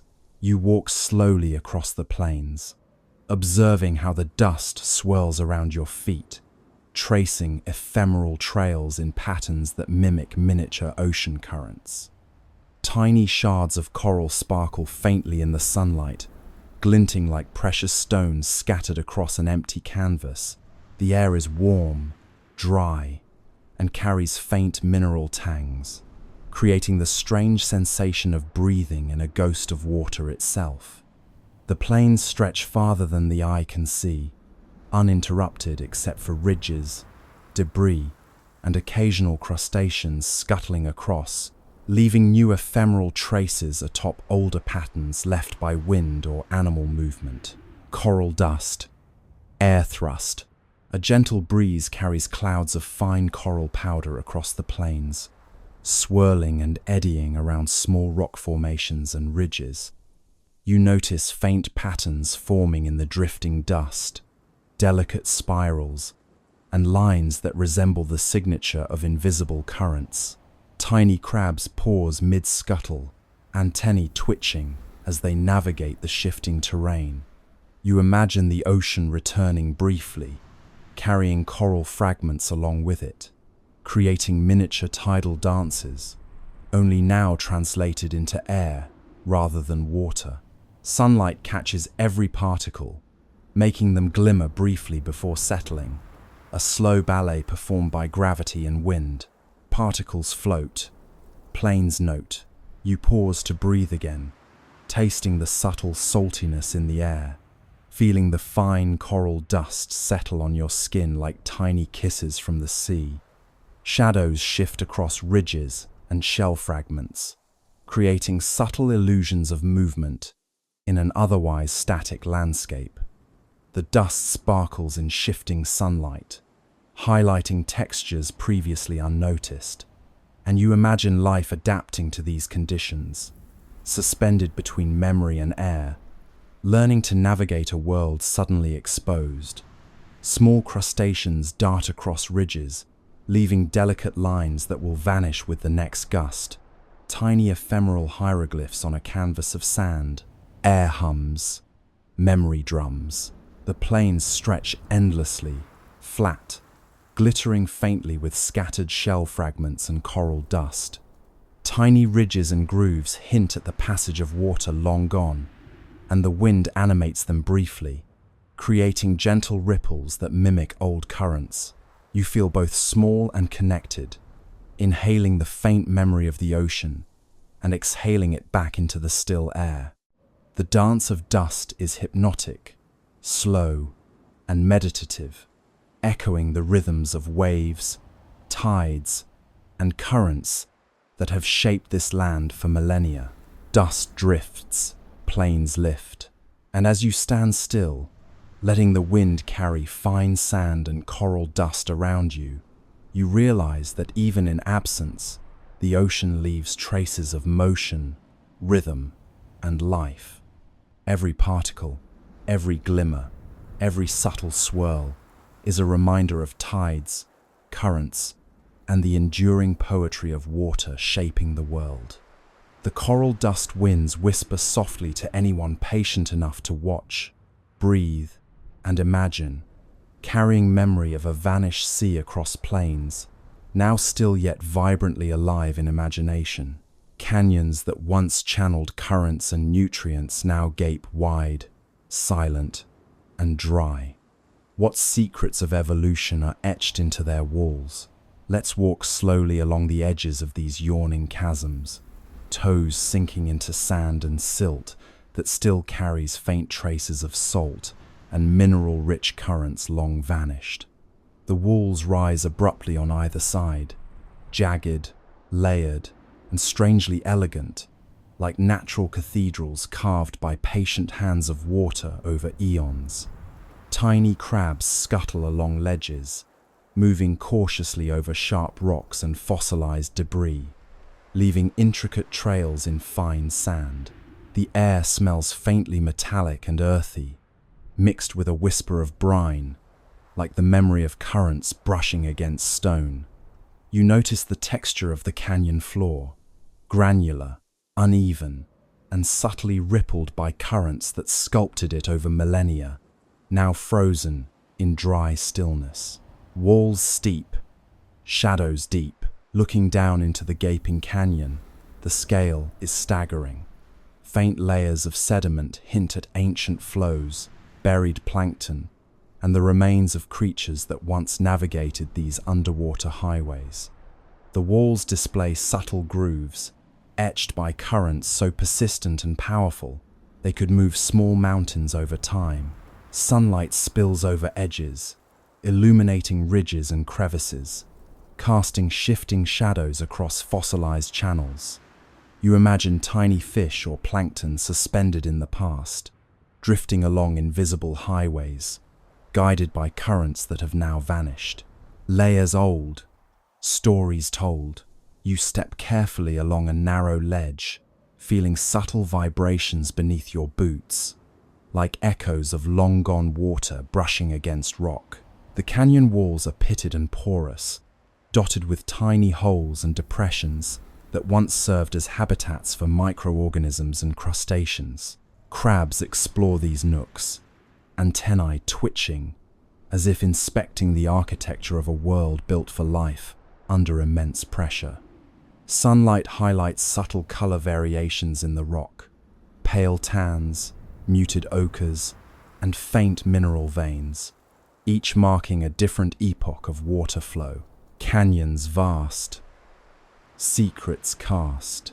You notice a narrow fissure running along one wall, a miniature gorge within the gorge, likely carved by a particularly determined current. Tiny shells embedded in cracks glint faintly in sunlight, each fragment a tiny artifact of life that adapted to extreme, fluid environments. You imagine the canyon filled with swirling currents, carrying nutrients, plankton, and the slow, deliberate movements of fish and invertebrates. Now, dry and silent, the canyon is still alive in memory. Each groove and ridge, a map of forces shaping evolution over unimaginable spans of time. Ridges twist, shadows hiss. From a higher vantage point, you can see the canyon stretch into the distance, its floor punctuated by fossilized debris, ridges, and miniature terraces. Crustaceans scuttle across these features, tiny explorers in an enormous, absent ocean. The air is warm and dry, yet you can almost feel the flow of currents brushing against your legs, as if the canyon remembers the movement it once hosted. Faint echoes of imagined water fill your mind, soft swishes, gentle roars, and the subtle hum of sediment suspended in motion. Erosion deep, life asleep. You lean closer to a small depression on the canyon floor, tracing fossilized ripple marks left by past currents. Tiny fragments of shells and coral, embedded in sediment, glint like stars, scattered across a vast, desert-like landscape. Small crabs navigate the edges, leaving delicate trails across fossilized textures. You imagine creatures evolving strategies to cope with such powerful, enduring forces, their anatomy shaped by the gentle push and pull of water now absent. The canyon's geometry and patterns remain intact, a record of forces invisible yet undeniable. Channels wide, stories ride, the walls rise high, casting long shadows that stretch across the dry floor, creating a dramatic, almost theatrical effect. You notice subtle mineral streaks running along the rock, faint signs of chemical interactions that once enriched life here. Tiny ridges along terraces hint at microhabitats, shelters for life that thrived in narrow niches. You imagine currents returning, flowing through the canyon like a ghostly river, carrying plankton, nutrients, and the ghost of movement that once dictated life here. Even in absence, the canyon retains rhythm, scale, and subtle poetry. Canyons silent, secrets vibrant, and as you step back to view the full extent of these dry, submerged canyons, the scale is staggering. Walls rising high, terraces etched in sediment, ridges carved by currents, and traces of life preserved in mineralized fragments. You feel both awed and intimately connected, walking through a landscape shaped by water, memory, and the slow, patient hand of evolution. Even dry and silent, the canyons tell stories of life, adaptation, and the remarkable poetry of a world once sculpted by invisible forces, waiting for anyone patient enough to imagine its rhythms anew. The absence of waves brings an eerie quiet. No surf, no splash, no rhythm. The sound of wind and footsteps is amplified, and you realize how much of the ocean we carry inside our memory. Let's wander slowly across these vast, empty plains, toes sinking slightly into sun-warmed sand that smells faintly of salt and minerals. Every step creates a small, crisp crunch that echoes unexpectedly far in the absence of water, each sound magnified like a drumbeat in a cathedral of absence. The plains stretch endlessly, interrupted only by scattered rocks, fragments of shells, and fossilized coral. Tiny crabs scuttle across ridges, antennae twitching in response to the unusual silence, leaving delicate trails etched into sand and dust. The wind moves gently across the surface, lifting fine particles and creating miniature dust clouds that swirl like tiny ghostly waves frozen in air. Silence thick, echoes pick. You notice how the absence of waves makes every minor sound startling. A distant rock shifting, a small shell breaking, the faint shuffle of crustaceans across ridges. You realize how much we subconsciously rely on the ocean's rhythm to mask these tiny noises, to create a gentle, constant hum that we now miss. The plains feel larger, emptier, more surreal, as though the removal of water has expanded space itself. Shadows stretch long across ridges, creating shifting patterns that your eye interprets as movement, adding a subtle sense of life to an otherwise static landscape. Steps loud, memory proud, you crouch to examine a shallow depression, noticing faint ripple marks etched into the sand by long-vanished currents. Tiny shell fragments embedded in silt glint faintly in sunlight, like the scattered remains of a glittering parade frozen mid-step. Crustaceans pause in their exploration, antennae raised, as if sensing the odd quiet, unsure whether to proceed or retreat. You imagine the water returning briefly, filling each depression, restoring motion, sound, and rhythm, carrying life back into these silent plains for a moment, before retreating again. Wind drifts, sand lifts, fine particles of coral dust float in the breeze, catching sunlight and creating a subtle shimmer that mimics the glint of waves once rolling over the surface. The air is dry yet alive, with faint scents of brine and mineral-rich sand baked by the Sunday. Small ridges in the plains create patterns of light and shadow, reminiscent of ripples once formed by water currents, now animated solely by wind. You can almost hear the faint hum of imagined currents, ghostly reminders of the constant rhythm that the ocean once provided. Quiescent plains, echoes remain. The emptiness emphasizes scale.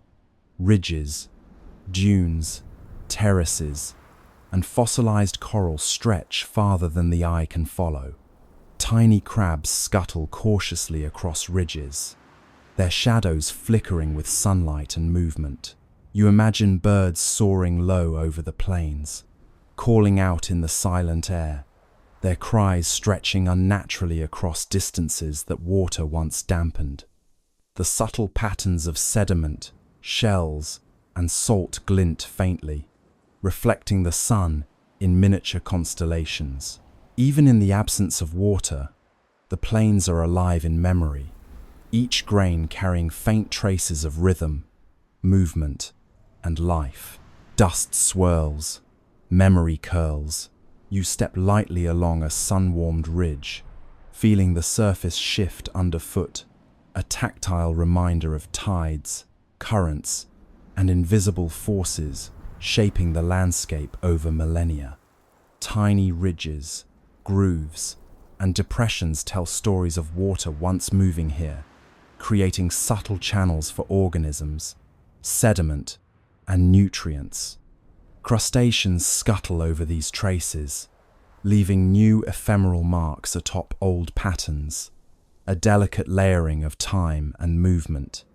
You imagine the ocean returning briefly, waves brushing against ridges, lifting dust and shells, restoring rhythm and sound in a fleeting underwater symphony. Silence deep, memory keep. The vast plains stretch endlessly, flat and open, reflecting sunlight in subtle flashes from salt crystals and fossilized fragments. Tiny ridges form intricate patterns, resembling abstract art created by invisible hands of currents.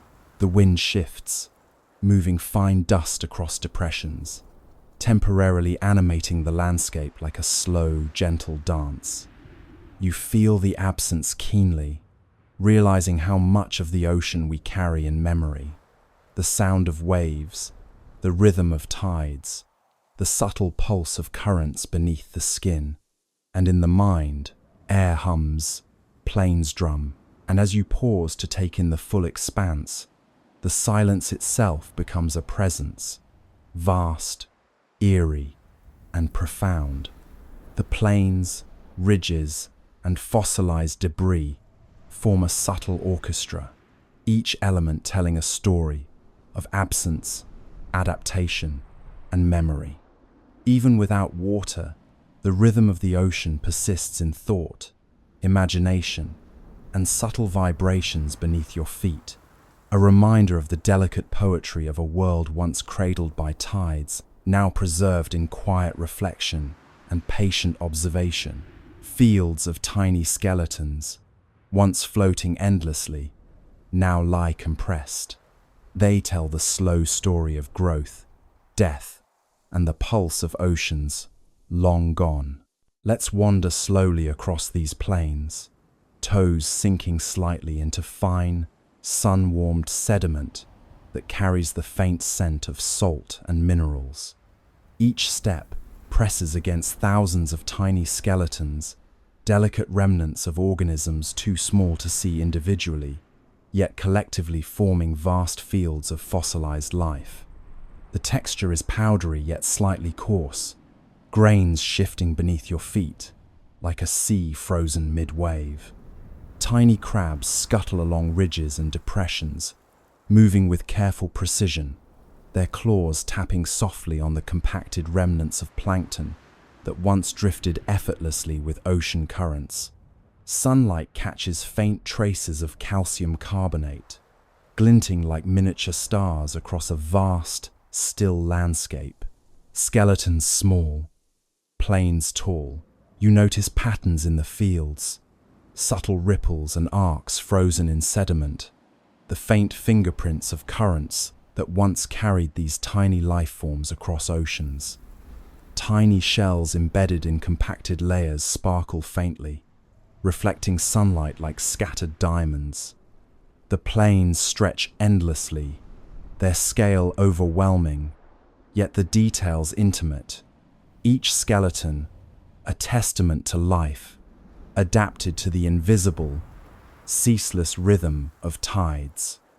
You imagine the water returning briefly, lifting the tiny skeletons in slow, swirling eddies, restoring movement for an instant before retreating once again. Grains hum, memory drums, the fossilized plankton create faint ridges, grooves, and tiny depressions that catch the wind, moving fine dust across surfaces in delicate, almost imperceptible waves.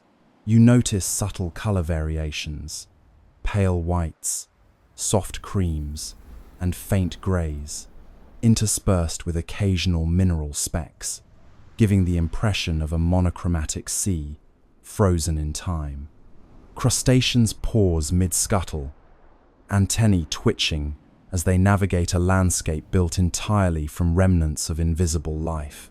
You can almost hear the faint hum of currents in memory, a pulse preserved in sediment and imagination. Fields wide, echoes glide. You crouch to examine a small patch of compressed skeletons, noticing intricate structures in minute detail. Spines, shells, and the faint ridges of calcium frameworks once suspended in water. Sunlight glints off the edges, creating tiny sparkling points across a monochrome landscape. The texture beneath your fingers is delicate yet surprisingly firm, as if fragile bones have been transformed into resilient stone by time, pressure, and chemistry. You imagine vast swarms of plankton drifting in invisible currents, tiny dancers performing a slow choreography dictated by tides, temperature, and the subtle pulse of oceanic life. Skeletons lie, winds sigh. Across the plains, subtle ridges create miniature hills and valleys, traces of gentle currents that shaped sediment and skeleton alike. Tiny crabs dart along depressions, leaving ephemeral trails atop the fossilized fields, momentarily altering patterns set millions of years ago. The air carries faint mineral tangs and the ghost of brine, giving each breath a taste of the oceans that once pulsed across this landscape. Sunlight glances off minute shells embedded in sediment, casting subtle reflections like tiny beacons scattered across a frozen sea. Compressed life, memory rife. You step carefully along a narrow ridge, feeling the sediment shift beneath your weight. The scale of the plains becomes apparent. Countless trillions of skeletons, each microscopic, collectively forming a landscape visible only in aggregate. You imagine the rhythms of life that once dictated movement: tides, temperature gradients, predators, and nutrient flows, all invisible forces sculpting patterns now preserved in silence. Even absent, the pulse of the ocean persists in these fields, whispering through sand, sediment, and fossilized skeletons. Dust drifts, shadows lift. The plains stretch farther than the eye can see, ridges and depressions subtly catching the light. Tiny crustaceans continue their careful exploration, moving as if aware of the delicate balance between observation and disturbance. You imagine the ocean returning briefly, currents lifting skeletons in ephemeral spirals, a dance of millions of tiny performers, invisible yet profoundly beautiful. The light shifts slowly across the fields, highlighting textures that reveal intricate designs, invisible from afar, but mesmerizing up close. Plains infinite, life intimate. And as you step back to view the full expanse, the fossilized plankton fields stretch endlessly, a monochrome ocean frozen in time. Each skeleton, each ridge, and each grain of sediment carries memory of growth, death, and the ceaseless pulse of life once hidden beneath waves. Even in absence, the ocean leaves traces that are both delicate and profound, inviting anyone patient enough to wander, observe, and imagine the slow poetry of a world once alive, now preserved in the smallest building blocks of life itself. Ridges, once just shadows under water, are now jagged hills under Sunday. You wander, climbing what was once impossible to traverse, imagining life that depended on the sea. Let's move slowly across these newly revealed ridges, toes sinking into coarse sand, fine gravel, and sun-baked mineral deposits. The slopes rise steeply, jagged and dramatic, like ancient staircases carved by invisible hands, sculpted over eons by currents, pressure, and tectonic patience. The air smells faintly metallic and salty, carrying the faint memory of water that once rushed over these peaks, nourishing ecosystems now absent. Small crabs and insects scuttle across ridges and crevices, navigating terrain that would have been nearly impossible underwater. You notice subtle ridges, grooves, and terraces in the rock, fossilized traces of ocean currents, now frozen under bright sunlight, glinting faintly like fractured mirrors. Each step produces a soft crunch, echoing across the exposed valleys, amplified by the absence of water's muffling presence. Ridges rise, shadows stretch. From the base, the peaks appear impossibly tall, casting long, shifting shadows across valleys, once filled with tides and plankton-rich currents. You imagine schools of fish weaving among these ridges when water still covered them, gliding gracefully through currents like dancers in a ballroom. Now, in their absence, the structures resemble natural cathedrals of stone, jagged and silent, yet imbued with memory. Sunlight catches on mineral veins, faintly shimmering across surfaces, creating subtle reflections reminiscent of ripples on water. Tiny crabs pause mid-scuttle, antennae twitching as they explore ledges and crevices, leaving temporary patterns on rock and sand. Peaks sharp, air crisp. You step carefully along a steep ridge, feeling the surface shift slightly beneath your feet. The texture is rough, granular, and slightly warm, like dry coral left too long in the sunday. Small stones clink together underfoot, creating faint, random percussion that complements the soft hiss of wind across exposed ridges. Shadows deepen in narrow valleys between peaks, hinting at crevices that might once have sheltered microorganisms, plankton, or tiny crustaceans carried by gentle currents.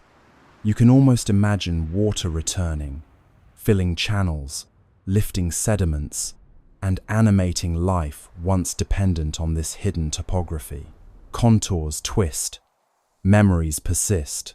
Looking across the ridges, you notice patterns etched by currents, gentle curves, small terraces, and undulating slopes that reveal the slow hand of water, shaping each peak over millennia. Tiny shells embedded in rock glint faintly, reflecting light like miniature lighthouses on a sun-baked ocean floor. The air is dry but carries subtle hints of brine and sun-warmed minerals, a sensory reminder of tides, waves, and currents that once dictated life along these ridges. Small crabs continue their cautious exploration, leaving ephemeral tracks that intersect and weave across fossilized lines, layering present over past in a quiet, delicate ballet. Shadows flick, ridges tick. You pause mid-climb to trace the edge of a ridge, running your hand over fine grooves carved by invisible currents. The tactile texture is both firm and fragile, a paradox of erosion and preservation. Tiny ridges beneath your fingers reveal subtle changes in sediment composition, hinting at the ancient pulse of tides, the rhythm of currents, and the slow growth of mineral deposits over countless years. You imagine microscopic life clinging to surfaces, slowly evolving to adapt to water's touch, currents guiding motion in ways now suspended by the absence of tides. Summits loom, echoes bloom. From a higher vantage, you can see ridges stretching endlessly, each peak forming intricate patterns of light and shadow. The scale is staggering. Valleys and slopes, once invisible beneath water, are now exposed, revealing terraces, ledges, and miniature cliffs. Sunlight reflects off subtle mineral veins, shimmering like water frozen in time. Tiny crabs dart across surfaces, their shadows flickering across sunlit slopes. You can almost hear faint, imagined currents sweeping over ridges, lifting plankton, sediment, and the ghost of aquatic life in ephemeral motion. Stone veins, currents remain. The ridges form a labyrinthine network, complex and beautiful, yet completely silent. You notice faint, fossilized fragments of shells embedded in crevices, subtle evidence of life once thriving in these challenging submerged peaks. Wind lifts fine dust, moving it over terraces, forming ghostly ripples reminiscent of the ocean's absent caress. The plains and ridges together create a sense of scale that is at once overwhelming and intimate, a reminder of the patient, absurd artistry of nature. Ridges vast, echoes last, and as you pause to observe the full panorama, the revealed continental ridges stretch endlessly, jagged, sunlit, and imbued with memory. Life may have depended on water here, but even in absence, these peaks tell stories of currents, sediment, evolution, and the slow, subtle poetry of the ocean's hand. Walking among them, you feel the pulse of history, the presence of tides long gone, and the quiet absurdity of a world suddenly exposed yet alive in imagination, waiting for anyone patient enough to explore, observe, and imagine its rhythms fully. Oceans framed our horizons. Without them, everything stretches endlessly. The sky feels higher, the land wider, and you wonder how humans perceive scale when water is absent. Let's wander slowly along these newly revealed plains, toes sinking slightly into warm, coarse sand and scattered mineral deposits. The absence of oceans has altered perception. What once seemed distant now appears even more vast, exaggerated by the endless expanse of exposed seabed. Sunlight spills across the flat plains, highlighting ridges, grooves, and fossilized debris left by water long gone. Tiny crabs scuttle cautiously across the terrain, leaving delicate, ephemeral trails that mark their passage in an otherwise infinite landscape. Each step creates a soft crunch, amplified by the absence of water to muffle sound, making you acutely aware of every movement you make. Horizon vast, shadows cast. You notice the sky seems higher, the air clearer, and the plains stretching farther than your mind can comfortably comprehend. The absence of water removes familiar reference points. No waves, no tides, no glimmering reflections to mark distance. Tiny ridges, salt crystals, and fossilized shells provide small-scale texture, but the expanse itself feels immeasurable, a surreal exaggeration of scale. Crustaceans pause mid-scuttle, antennae twitching as they navigate unfamiliar terrain, adding fleeting signs of life to the vast emptiness. You can almost imagine ocean currents returning, carving temporary lines across the plain, momentarily giving structure to an otherwise infinite canvas. Air dry, horizon wide, the plains shimmer faintly with salt crystals and mineral fragments, glinting like scattered starlight in sunlight. Small depressions, remnants of ancient tidal channels, catch light differently, emphasizing the scale of the landscape. You imagine humans standing here, trying to gauge distance without familiar cues, realizing that without oceans, perception itself must adapt. Shadows from scattered rocks and ridges stretch endlessly, creating faint illusions of movement, as if the land itself breathes subtly beneath the sunday. Tiny crabs navigate crevices and small rises, their delicate movements the only immediate indicators of scale. Scale lost, memory tossed. You pause to examine a slight ridge, tracing subtle grooves left by long vanished currents. The texture is granular, slightly rough, carrying a faint trace of mineral tang and brine. Each ridge is a monument to invisible forces that once shaped the seabed: currents, tides, and water-driven sedimentation. You imagine the ocean returning briefly, filling depressions, carrying nutrients, plankton, and life across this vast stage. Even absent, the landscape preserves the memory of flow, rhythm, and the slow hand of water shaping a world now frozen in absence. Land stretches, mind guesses. From a distant vantage, the horizon appears impossibly far. Ridges, small dunes, and fossilized coral barely perceptible against the flat plains.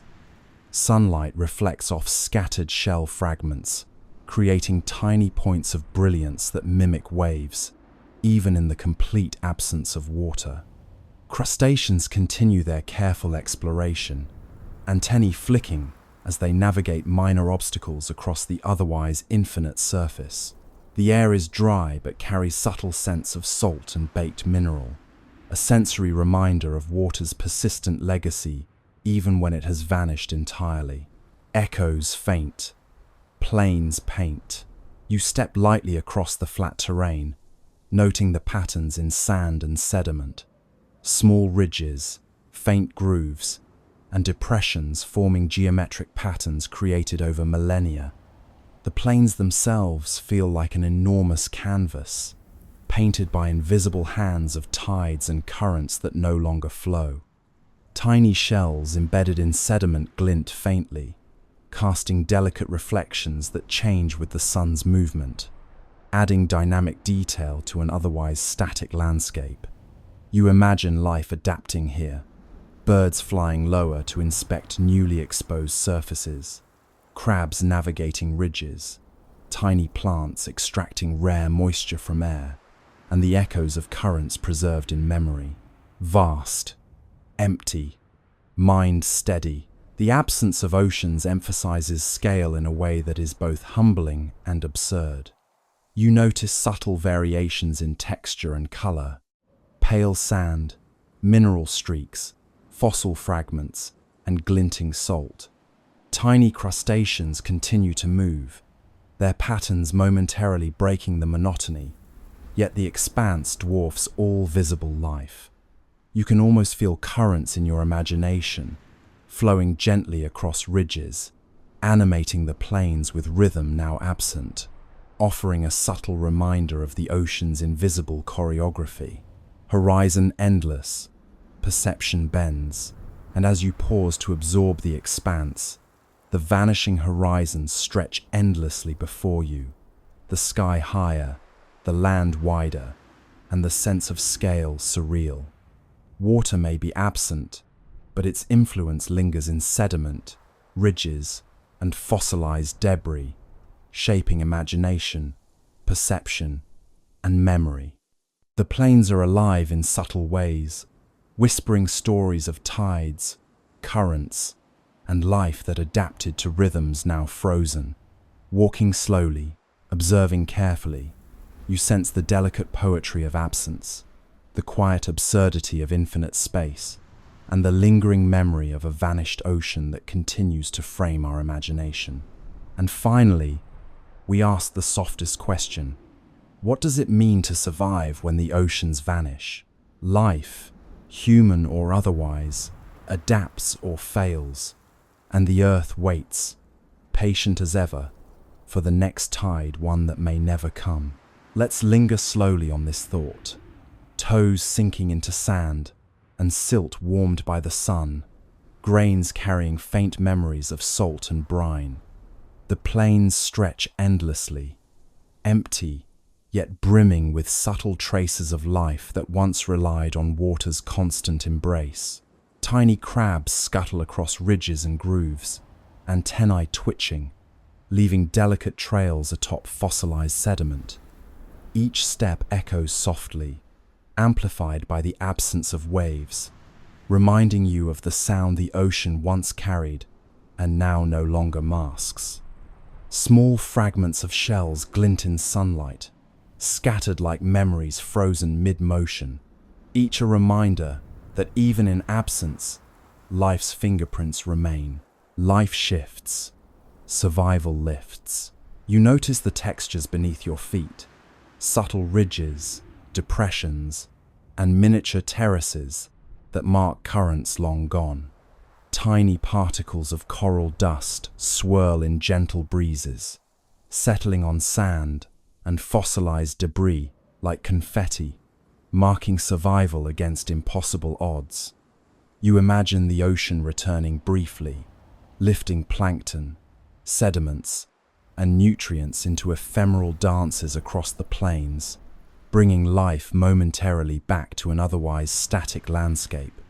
Even without water, the plains carry memory, rhythm, and a subtle pulse that echoes life's resilience in ways both visible and imagined.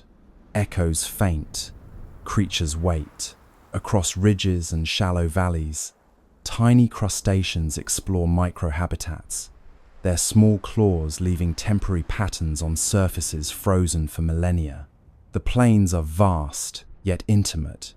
Every ridge, groove, and crystal glint tells a story of adaptation, persistence, and subtle absurdity. You imagine life evolving in response to absence. Tiny plants drawing moisture from air, animals learning to scuttle across arid plains, even fish somehow adapting to terrestrial survival.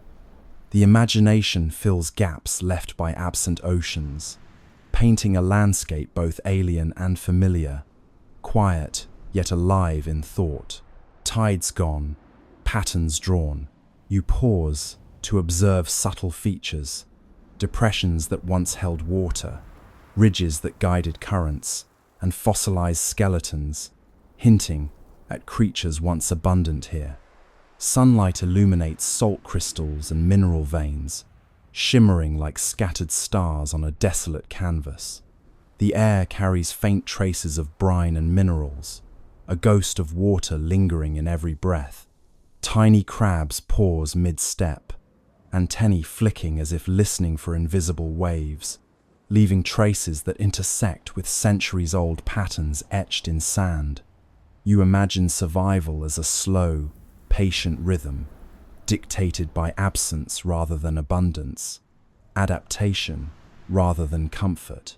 Shadows stretch, survival etches. Across flat plains, subtle undulations reveal terraces, miniature canyons, and ripples, frozen by currents that no longer move. Small fragments of shells glint in sunlight, each tiny relic a marker of life's past persistence.